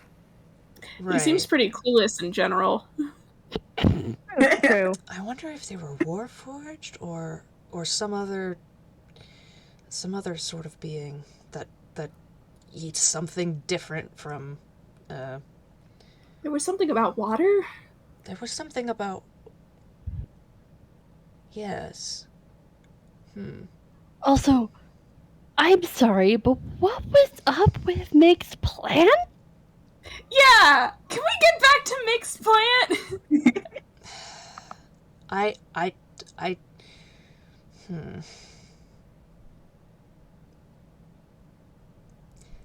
He's just sitting here, like, what is going on? It would be naive to believe that they want to help us. Maybe that they've seen the error of their ways, but Or did you leave? Shut. Well, it could be that they just don't like seeing kids get hurt, which would be good for us and Bev. That's right. It's possible that they have standards. I hope they have standards. I'm not so sure about that one. Maybe they just have their own agenda that doesn't match up with Nakabe's anymore or something. They did attack Because you. it's not because they don't like. Yeah, it's not because they don't like kids getting hurt. Mm-hmm. Wait. Amber, how old are you? How old are you?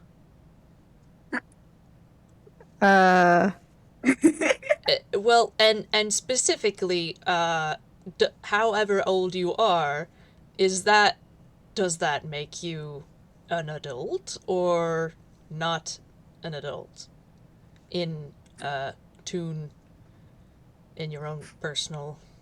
He just sort of waves a hand, however that works. Teenagers are weird. We can be kids for forever or age like a human or So I've heard. be an adult by 5. So I have heard. Amber? She's gonna. Arata puffs out his cheeks. She just trails off until Box just sticks up a cardboard sign with 2 numbers, 111 pointing up at with an arrow pointing up at Amber, and a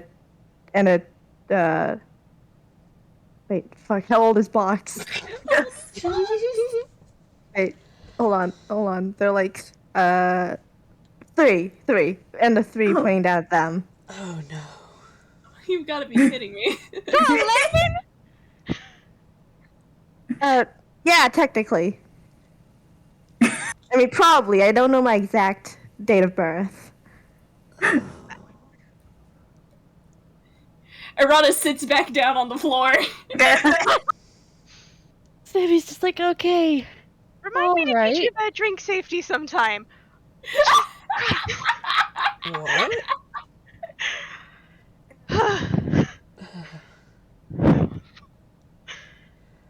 God. Considering the fact that you are hesitating, I'm going to assume that means that you are more on the Frank and Allie side of aging rather than the other trends for Toons. Well, I'm still not. I'm still not that young. You're old Insight? enough to. Yeah, I'm I'm gonna gonna roll insight.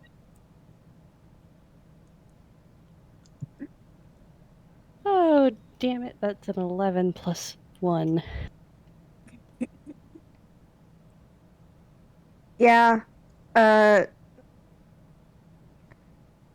Arata, you know that Amber is just an 11-year-old kid. Like, no funky tune aging stuff there. She's just 11. Arata sighs and puts his face in his hands. Yeah, that would clue Sammy into. Oh, Sammy's just. Oh, great. Okay. I think we'll figure that out later. Well, you could handle yourself. You can blow a pecking hole in the wall. Just be So, careful. Just be careful. Yeah, we're gonna make sure Come on, you're okay. Well, I'm not fragile. No, you can't. We're just saying that we're gonna make sure you're okay after this. We're gonna look after you. I'm fine. Jeez. Not that big a deal. It's not just a thing just personal to you, Amber. Like, we're dealing with a lot. 8. Hmm? 8. Oh. You're 8? That points to themselves. Oh. Well. Huh. They didn't know anything. They were just trying to add to the conversation. Yeah, he I looks. thought you'd be taller at 8. They just stare at you. You can be kind of small when you're that age. I was small. Don't worry, you'll hit your growth spurt. The professor opened his mouth to say, like, yeah, you were, but then closes it very promptly.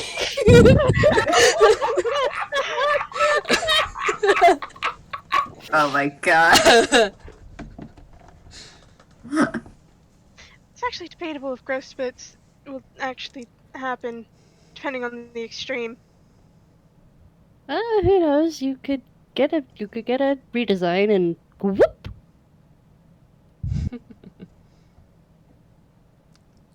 Sometimes you get shorter.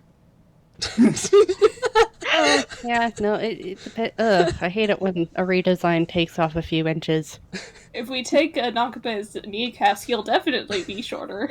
Oh my. Tempting, but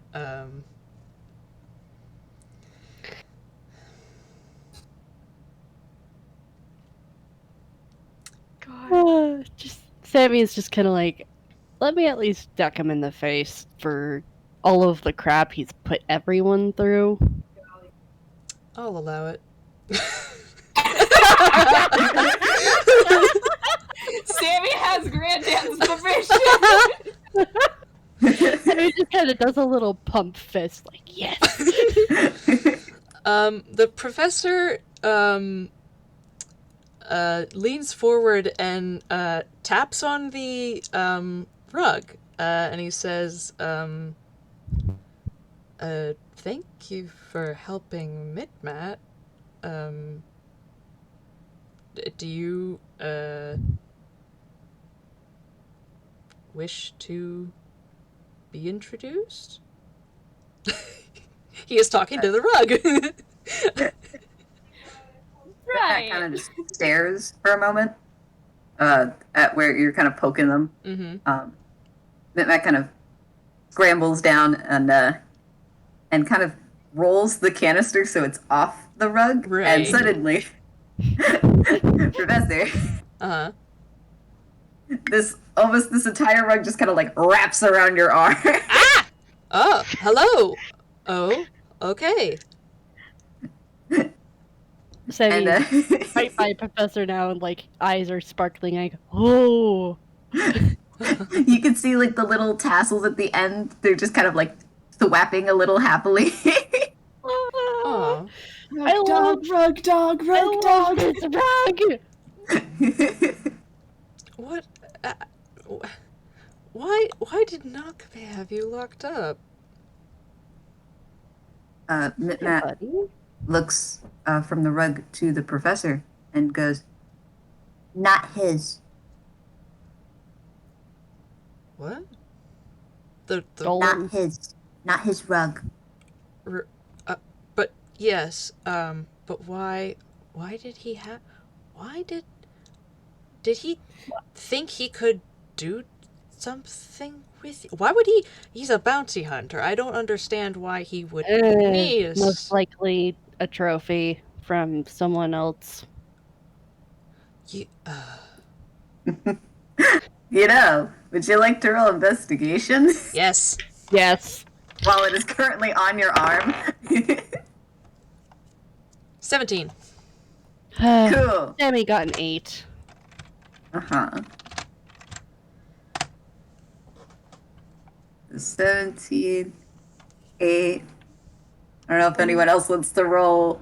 Oh, God, I can't read. I got a 17 too. 17, 19, 8 as well. also an 8.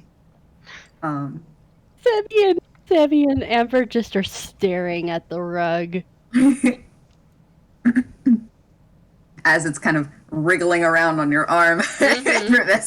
Yeah, I think he sort of like pats it with his other hand. I like to say maybe it's just your vantage point, because all of you noticed that there is some like embroidering on the underside of this rug.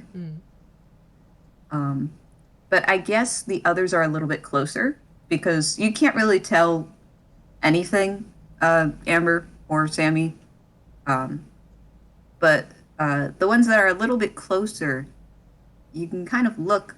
There seems to be a name that is stitched on the underside. Oh, let's see that. Would you? However, when you try to take a closer look, it kind of wriggles around some more. Oh, come on, please. You can see its little tassels trying to like just to try to obscure it a little. Oh, it could be useful. We're in a bit of a desperate situation. Like any bit of information could very well save a kid's life. The wriggling stops. Unfortunately, he's entirely correct. Immediately, the rug kind of just goes limp and slips off of your arm. I'm sorry to kill the mood, but As it lays flat, though, you do see now what is embroidered on the back. And it has the name Amelia. No. Oh, you've got to be kidding me. Really? Oh, you've got to be. This is Emmer's, isn't it? oh. The edge of it kind of like lifts up and like tilts a little, tilts again, looks a little confused. Oh. Okay. Hey, do you know what happened to the person whose name is embroidered onto you? They immediately perk up some more, but they look still curious, like, where? Oh, okay.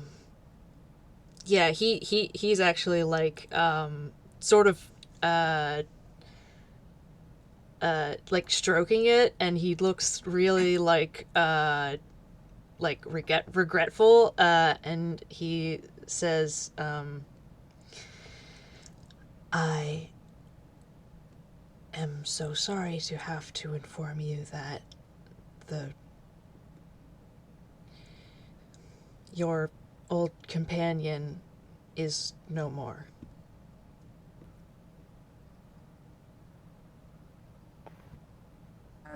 The tilting continues, but then stops.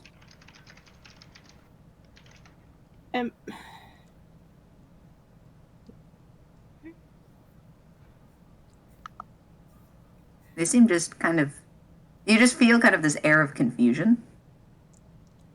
Wait, hang on. Wait, Okay, Emmer what was is the dead? Wait, hang on. What? Wait, what was the The name? rumor come out. Does Sorry, was that Amelia with a E or an A? Yeah. Yes. What? E with. Yeah, Arata said this is Emmers. So that's with it. I, Oh, okay. Listen, Emmer trans I thought confirmed. I mean, I have to say, the way you phrased it, you're not wrong. I thought it was the orc lady. The orc lady's name is what was it? Carla. Carla. Carla. I got it mixed up. I heard you, Oatmeal. But again, technically you're not wrong. Amelia is no more. But They go by Emmer now. He's Emmer's. We've met him. He's in, and he kind of looks over to the others like, should we say where he is? okay. I think I've got the name mixed up. Oh yeah. No, they're not going in that way. They're going in that way. He just sort of like points at Arata and points at the rug and is like, yes, no, he's the one who's right. I was sort of mistaken. Like he Gently pats Professor on the shoulder. and he his hand goes to his head and says, okay, actually, well, yes, they go by Etmer and they I mean, we can take you to them later, not right now, because they're probably It's getting kind of late anyway. yes, and also but Things might be getting a little dangerous. yeah. So you're welcome to stay here if you want. He is addressing the rug. And we'll take you to Emmer when it's safe. Each time that you say, like, take them to Ever, you can see the tassels just kind of, like, patting very rapidly, like, excite. I hold them so soft. Rug dog. Professor pets him some more. Like, yeah. Hang on, I have to roll a wisdom save for Genie. Oh. Well, I mean,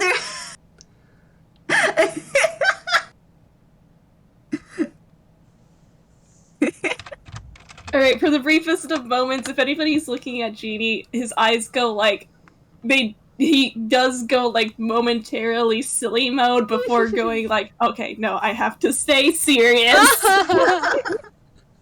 I'm gonna roll perception to see if Sammy notices that.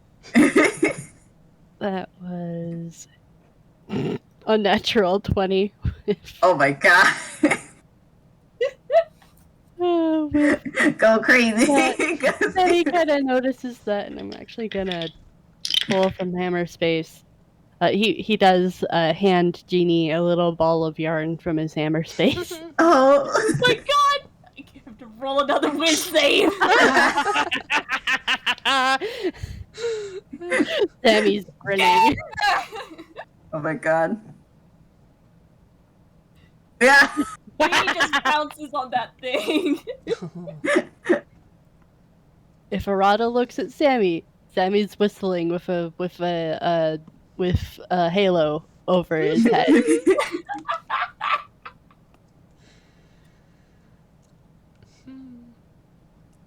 The professor puts sort of like one hand on each like side of the carpet and just sort of like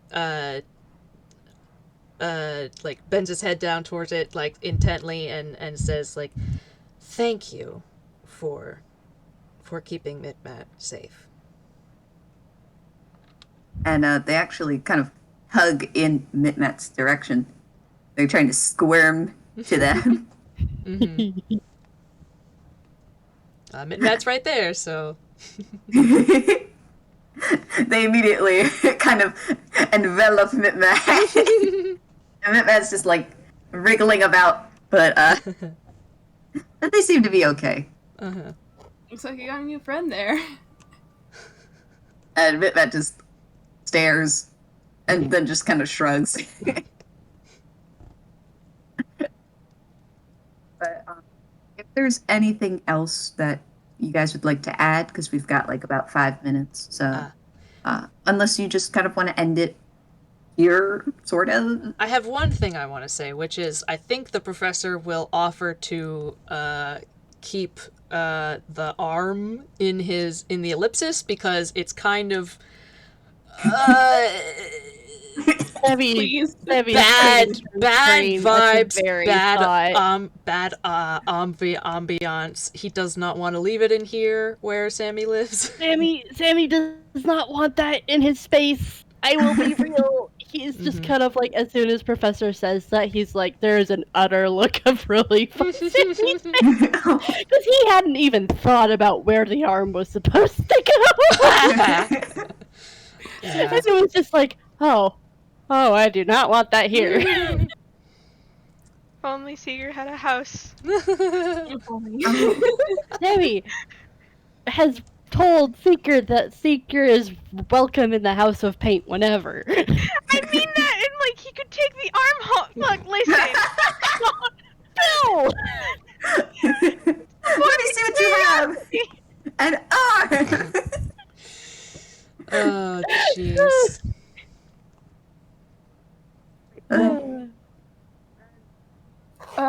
If that's everything that like the group is discussing, Arata is going to like start picking up plates and stuff and start doing dishes, like cleaning everything up. Mm-hmm. I think Sammy is going to mention that the House of Paint, since everybody now knows where it is open for everyone to stay in. Just like they just gotta let him know they're gonna be there. And the house lasts for 12 hours, so don't like go. It's not gonna be there forever, but you can just pop it out and rehang it. Also, what was that nat 1 for, Avi? Roll is a deception. Arata is trying to make it look like he's like fine. There's a lot on his mind. Oh yeah, I should have rolled that. Hold on. This is definitely the look of a a boy who is thinking too much TM and is trying to preoccupy his mind with a task. Cough cough, cleaning the dishes. Whoa, that's a 4. Was that all? I was gonna ask what people's passive insight was, but I don't think I need to here. No. Yeah. So I'm assuming once we're all done talking, people eventually start like leaving. The professor does. He's going to take Mitmat with him, and I mean, Sammy did invite the rug over to his place, so like if the rug wants to leave Mitmat. Right. Like the professor will offer to also take the rug, but like just sort of like it's up to you, but I'm gonna go. You can see the rug kind of going from one to the other. But then it actually wraps back up around the arm. What? I mean, I'm taking that with. Okay. If you It say swings so. a little tassel, like, yeah, this is fine. All right.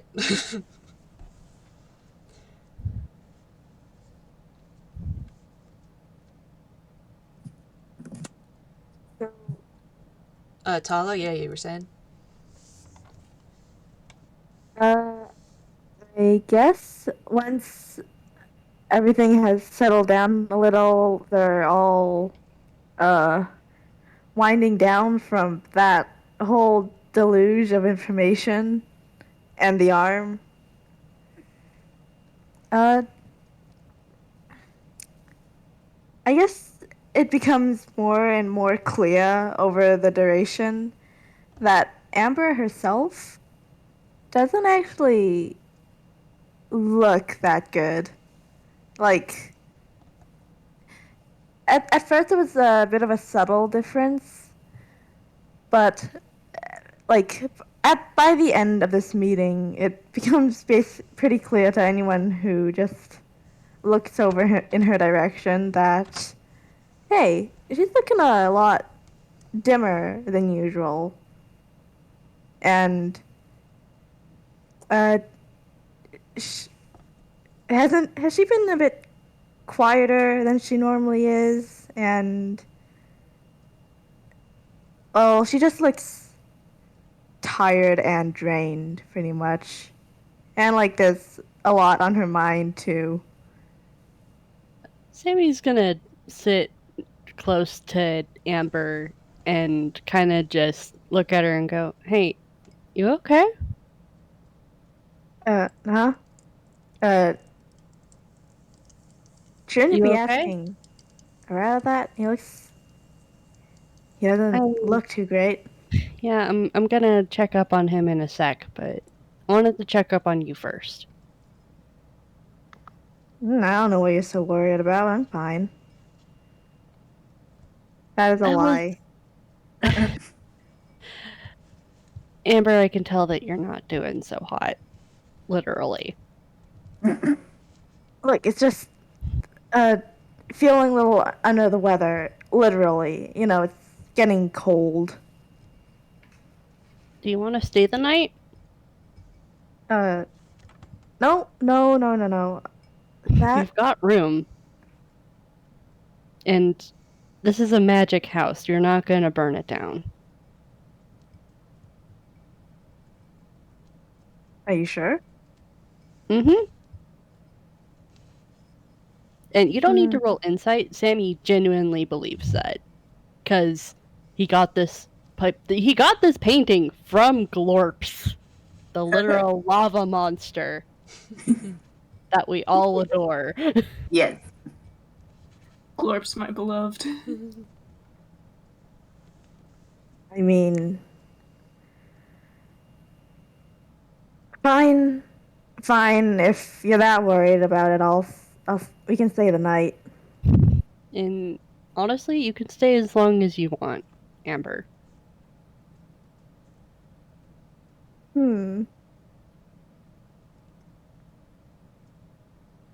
you roll another insight on that? Oh, that was a 17 plus 1. Ooh, nice.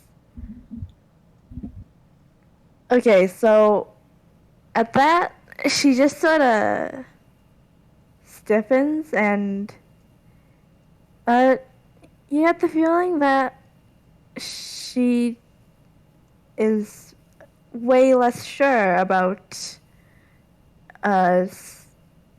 staying around way more often. And she just sort of gives a non-committal shrug, like, sure, whatever, but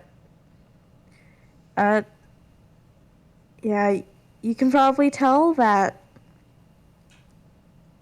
she is almost certainly only going to just stay this night. Mm-hmm. Sammy does kind of give a shrug and then just say, "Offer's always open, Amber. You don't have to take it up right away or ever, but it's nice to have a few places where you can just drop in. I won't ask any questions. If you need a place to hide or just hunker down for the night, you can come by." Sure, alright. Alright. Yeah, and that does include box, by the way. Oh, yeah, of course I include box. Everywhere I go, box comes with me. You're a package deal. Mm-hmm. And then, kind of, with that conversation settled, Sammy kind of puts his hands on his knees, gets back up, and walks over to Arata and kind of just check in on him as well. Making his rounds.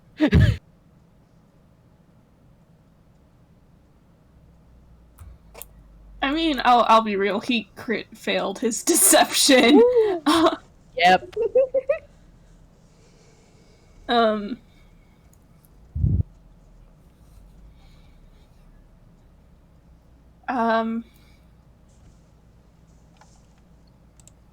Woof. I think at this point he's just kind of like silently cleaning up, and he's not really saying much of anything right now. He probably won't say anything unless you do first, Sammy. Mm-hmm. I do think he kind of lightly hip checks Arata a little bit and then kind of starts drying the dishes to kind of help. And then he kind of just goes, "You doing okay?" Because this was a lot, and it's okay if you're not doing okay.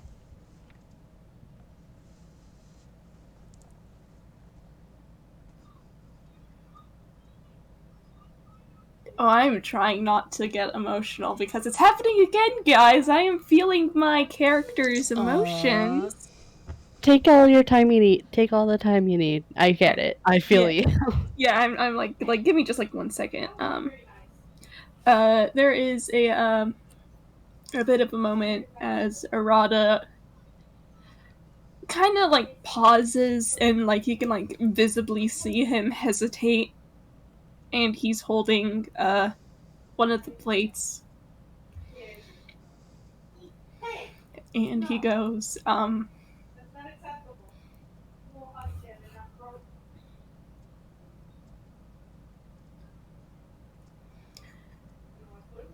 you know, about Galbaroth,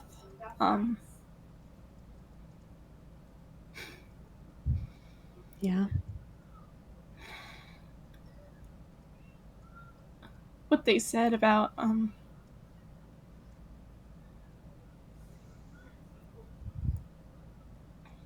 what they said about wanting the Gilded Baron back.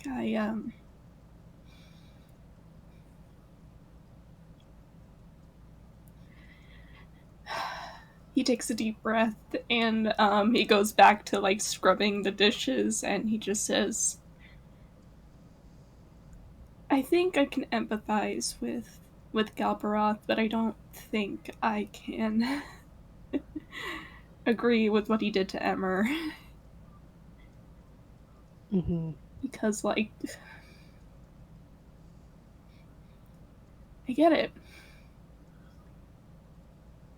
Having to let go of somebody you care about, it hurts like hell. Yeah. It does.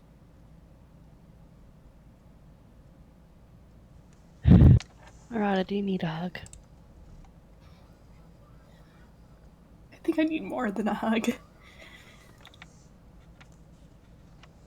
Every it's not just the Corey thing, it's just all these little things. It's just reminding me of what happened, and it's just, I feel like I am walking down a hall of mirrors, and everything I see is just being reflected back at me with just these memories, and I just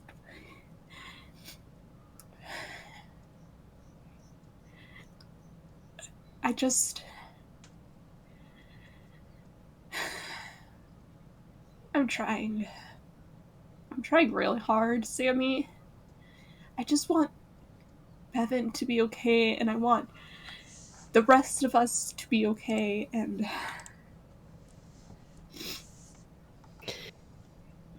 Yeah, so do I.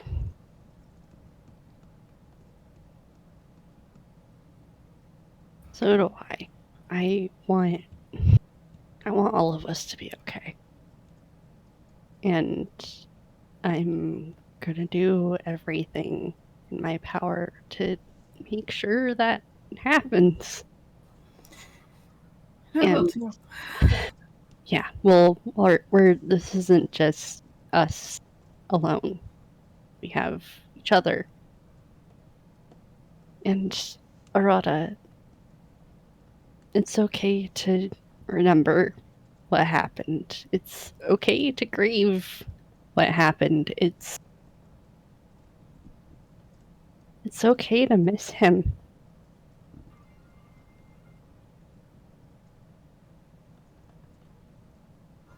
It's okay to miss him.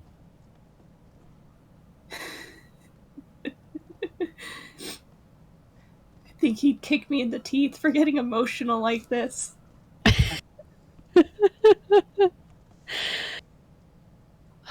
Yeah, but I'd probably try and knock him flat if he tried to kick you like that.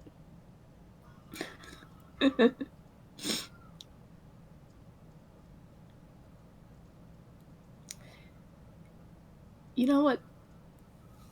He makes a vague gesture. You know what this all reminded me of? What? We used to have meetings just like this back in Yedo.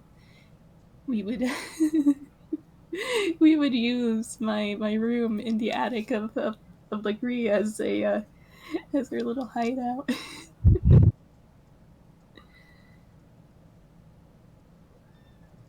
Yeah, I'm glad we decided to come here.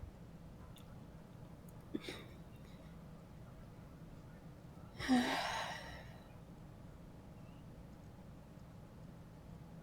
think I kind of miss my team. And I'm glad I got you guys too. Yeah, I'm glad you're here, Arata.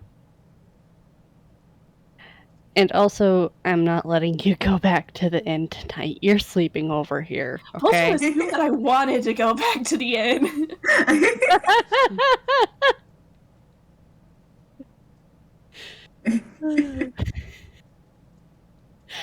Sammy kind of just pulls Arata into a one-armed hug and just kind of gives him a squeeze.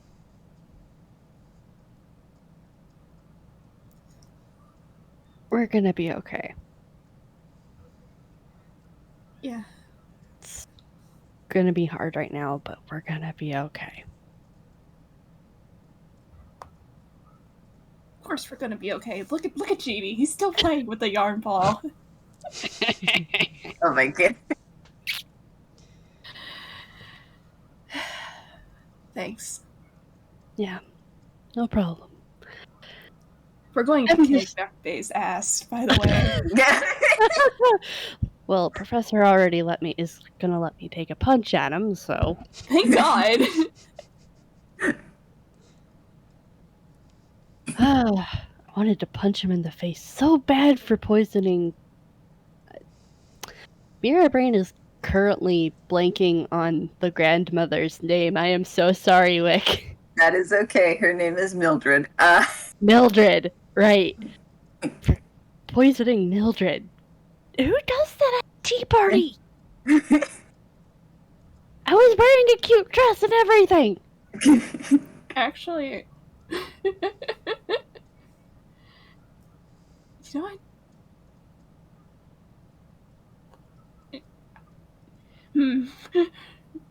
Don't say anything, Arata. He kind of like he hesitates a moment, and then he's just like,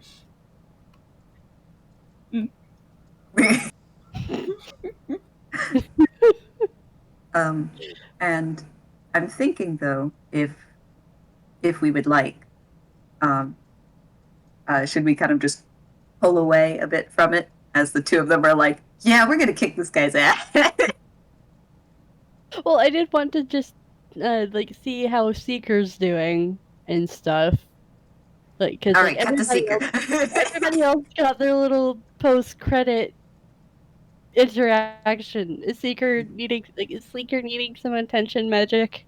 I Goat man. will admit, me magic had at some point gotten very zoned out looking at my mouse because it changes color and it's very dark.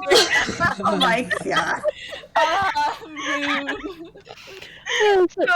How is Seeker's vibes after the whole entire thing?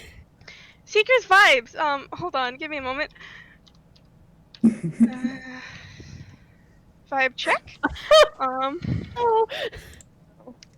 He's fine. Poor, For the audience, that's a 27 on deception and a 4 on a wisdom save. Oh no.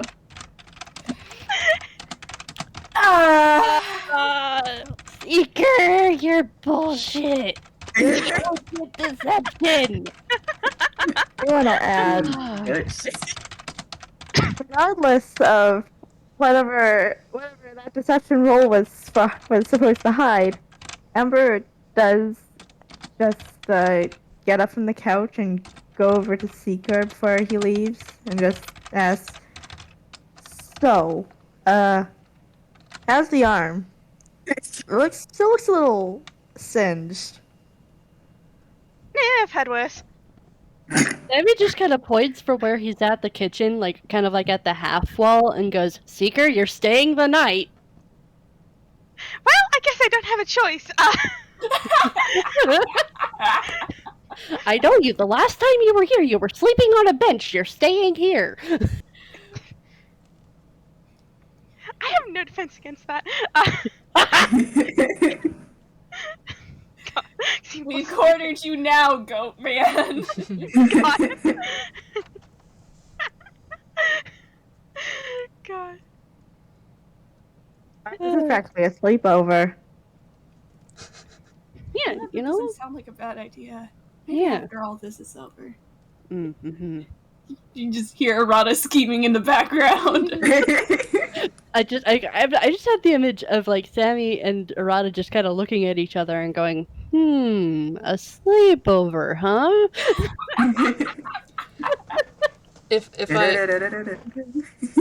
If I may, the professor would have stuck around to make sure that everyone at least had like accommodations for the night. So he's kind of just been like leaning against the door like until like he heard that okay, yeah, Seeker is also staying here, and so is Amber. Like, okay, you know, they have a place. But before he visualed you and actually leaves, would anyone like to roll insight on the professor? Yes. Don't mind if I do. Oh, nice. That was 16. But Wait, I'm was not that sure what it's that- not gonna do anything. Was that what that 8 was from earlier? Uh-huh. Oh. So you No don't... one is doing okay. So, okay, Seeker, you got an 11. That beats it.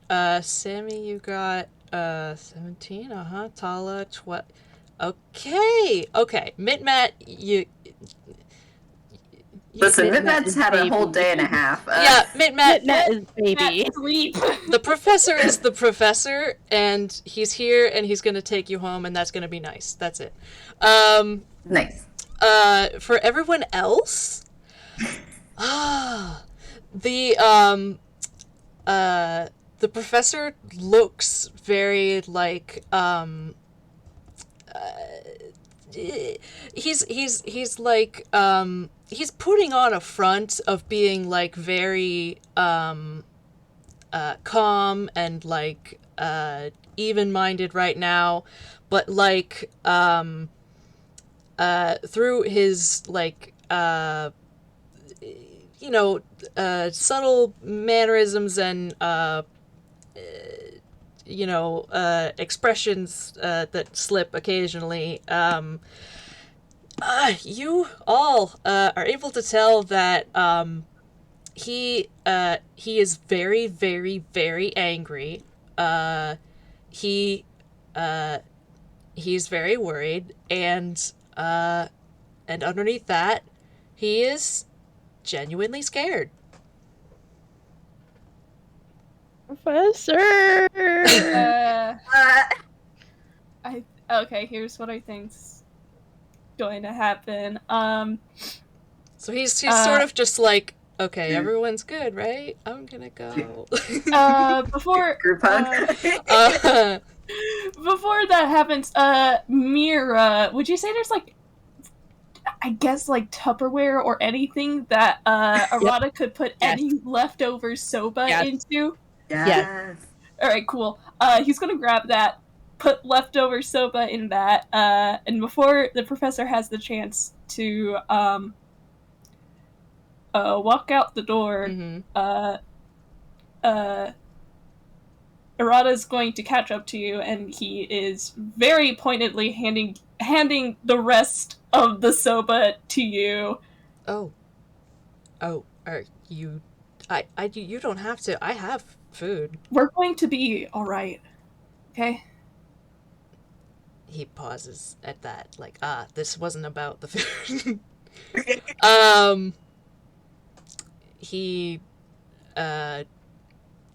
drops a little bit of the front and just sort of looks somber, and he nods. I'm gonna be real. I'm scared too, but we got this. I should be the one telling you that.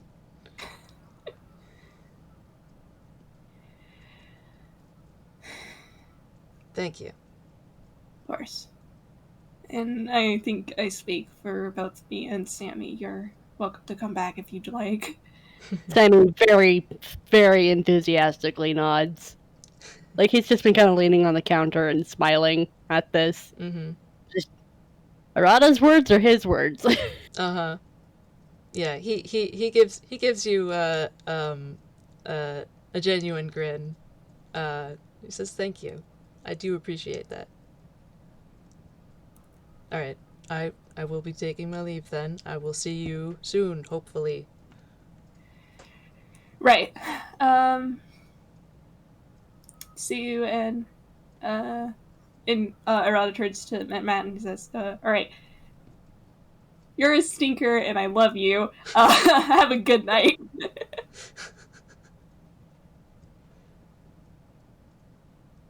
My mic isn't picking it up, but I'm just there. I'm just sitting here.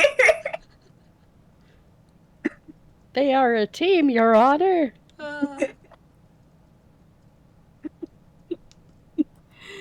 Just a little affectionate, this is now your older brother vibes, but he hasn't said it yet.